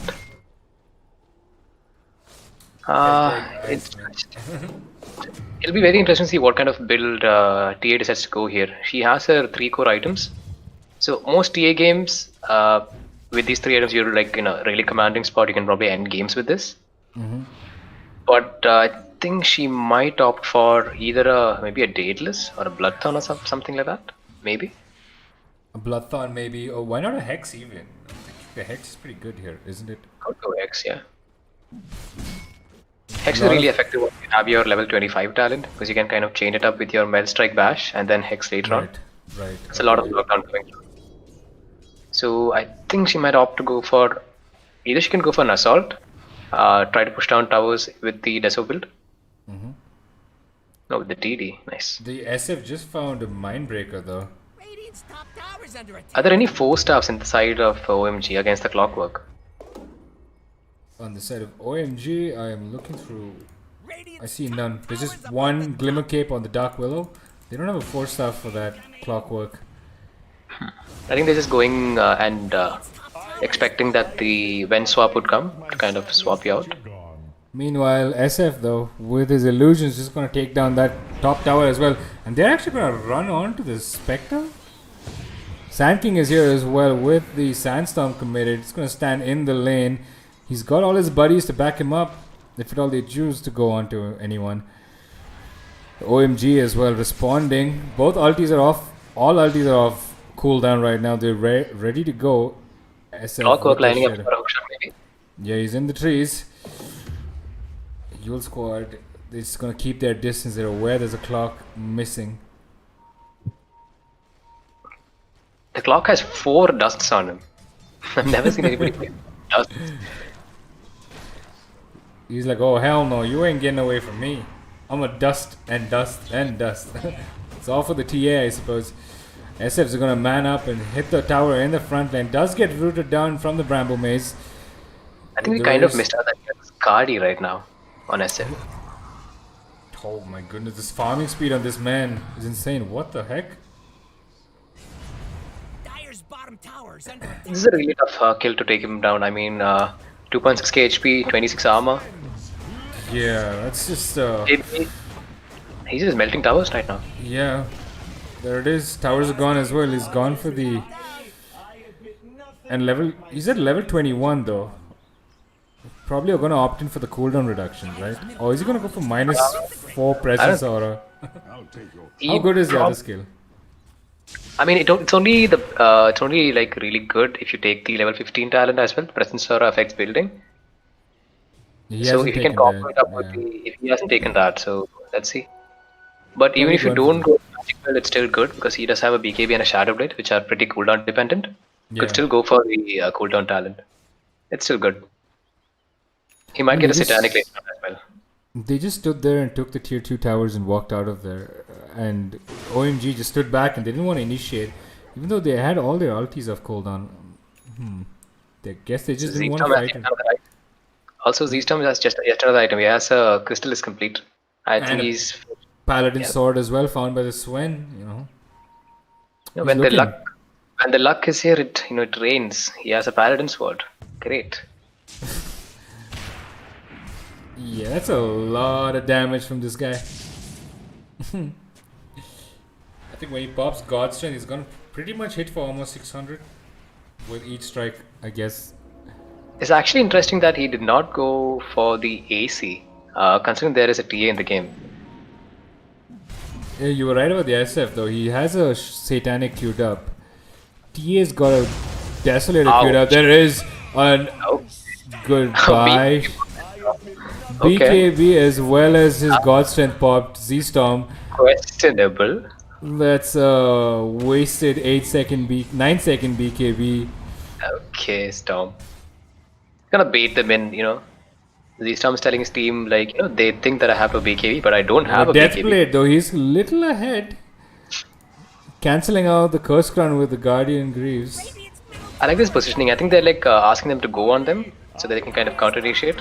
Yeah.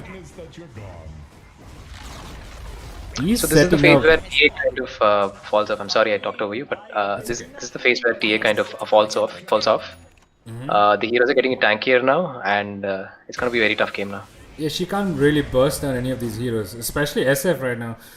Jesus Christ, the armor and damage on him. Swain as well, sitting at 13 armor, but a lot of HP. I think the only person she can probably burst down is the Lich. The Clock as well is gonna be hard to take down. Yeah, considering he has a Ghost Scepter as well.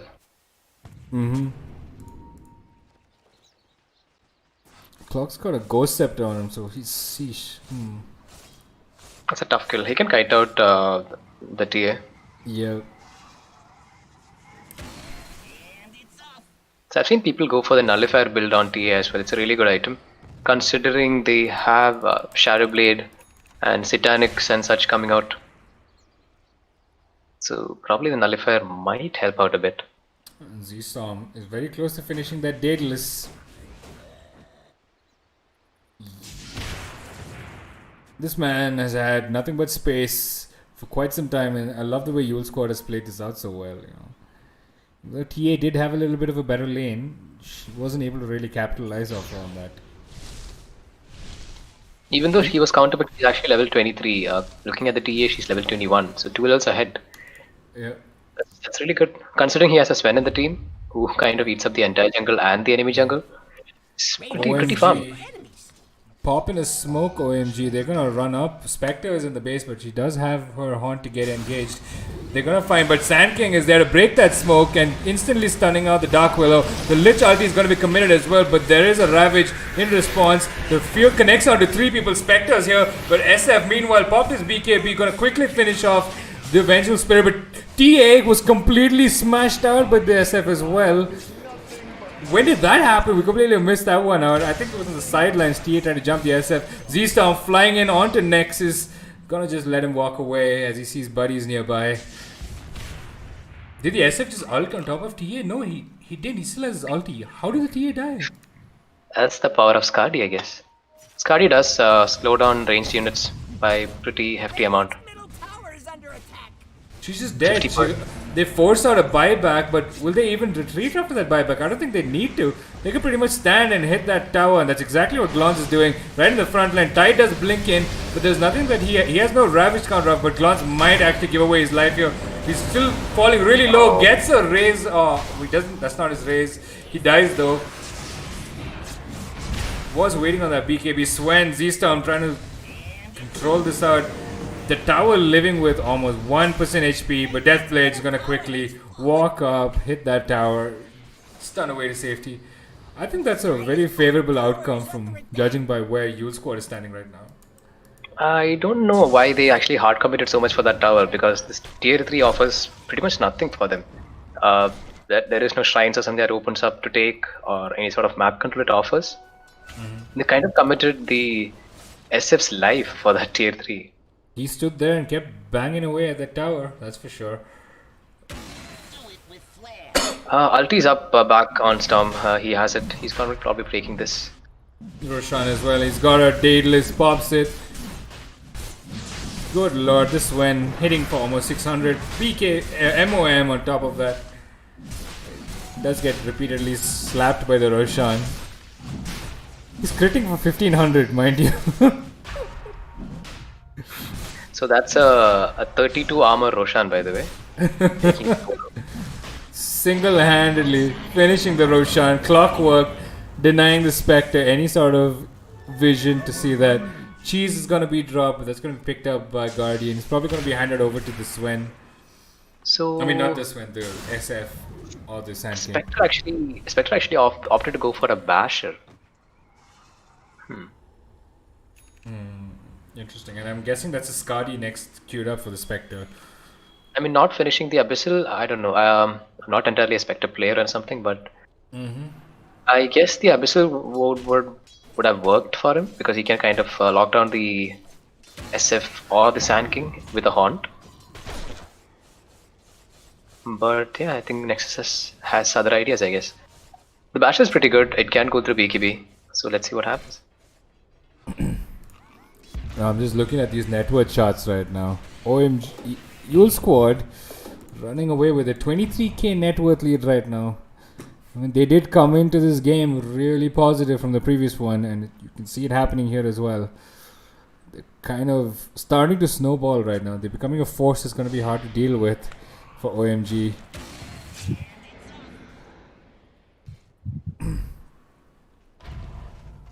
It's gonna be other game again, Danny, where EulSquad does not siege high ground again, but this time they do have an SF and a Sven to hit towers. Sven, yeah, and then this SF is really taking down towers really fast. We saw that happen. So he's actually gone in for the -4 presence aura talent. Yeah, that's a lot of minus armor. That's 11 minus armor. Jesus Christ. Yeah. 11 minus armor on a TA who's sitting at 29. That's gonna be oof. Yeah. Willow has negative armor on that case. Glance once again just gonna stand high ground, chip away at the buildings. There's nothing they can do. Unknown Devil does walk up, hits him one time and gets slapped back with a couple of right clicks from Glance. There's just nothing that OMG can do in response to this. He's just gonna take this tower right now. They did have the Ravage. I like how they're positioning it. The Storm is just sitting behind the SF. Yeah. Asking him to, yes, please go on the SF so I can come in. It's really good positioning from EulSquad. They just take the entire racks for free. Nothing spent at all. Also, Sven has a silver edge. I don't know when that came through. What? God strength popped. He popped his God Strength. Where is he running? He's running bot lane onto the Spectre. He goes. Spectre does try to Manta dodge, but no, he's just going to be quickly brought down. He's falling really, really low. And goodbye, Spectre. That's a buyback of Fantasy as well. Going to get chipped down by Z-Star. Meanwhile, Unknown Devil in the backline. They force his initiation. There's going to be a fear. It's going to hit two heroes. Can Unknown Devil get any return kills? Sven is going to fall, but that's his Aegis as well. He's going to be back up. There is the Requiem of Souls cranked up by Glance. Going to get popped out as well, forcing everybody back. TA is dead in the grave with no buyback. She's in the game for about 100 seconds. There's a buyback. This game is more or less over. GG more or less right now. Spectre is also dead. This is gonna clean up right now. Okay. It was a beautiful catch coming from Z-Storm. He saw the opportunity that Nexus stepped a bit too forward, got it there. I'm still wrapping this around my head. When did he pick up that Silver Edge? Did he have enough net worth for it? Just randomly bought the whole thing in one shot. GG. GG's are called by OMG. EulSquad, ladies and gentlemen. EulSquad. And Z-Storm back again. Z-Storm with the plays, not to take away anything from Glon's SF though. He made all that space, he made those rotations. He's 8-1, Storm is 6-0. Comparatively, it was a very, very low kill game though. 40 minutes in. 40 minutes in, it's a total of what? 35 kills on the board combining both the teams. I mean, that's also because OMG kind of just held back and I think they were aware of the burst potential inside of EulSquad. That's exactly why they didn't jump into them straight away in team fights. They held back for quite some time. It actually comes back to the fact that they picked a 2 farming course. And Tide, who needed a Blink or a Vlads to kind of be strong. Yeah. So I think they needed a faster paced mid to kind of deal with this SF and kind of rotate. But when you're looking at a Swain like this, oh boy. Not to mention, not taking anything away from Bergent on the clockwork. His plays though, making all that space, the wards, the vision, the EulSquad just coming off the previous game with high momentum and just storming through this as well, Z-storming through this as well, if I could say. Well played. I did not see that coming though. There you have it, chat. That brings us to the end of games on the playoffs. EulSquad coming down from the lower brackets. I'm going to say one more time. Z-storming their way through their lower bracket game into the upper bracket and taking out OMG as well. So there we have it. That's the end of games. This is Dante from the casting panel along with Ice. Thank you so much for joining me today. It was a pleasure having you. Stepping in the last minute because Lama had network issues. And of course, Dark Ace. Thank you so much, Ace, for your lovely observer skills. GG's chat. Have a good one. Sorry, we said something. Did I talk over? No, I said just thanks for the opportunity. That's it. Oh, of course. It's always a pleasure having you. That brings us to the end of the games today, and I've said that multiple times. This is Dante saying good night, GG's, and don't get Z-stormed.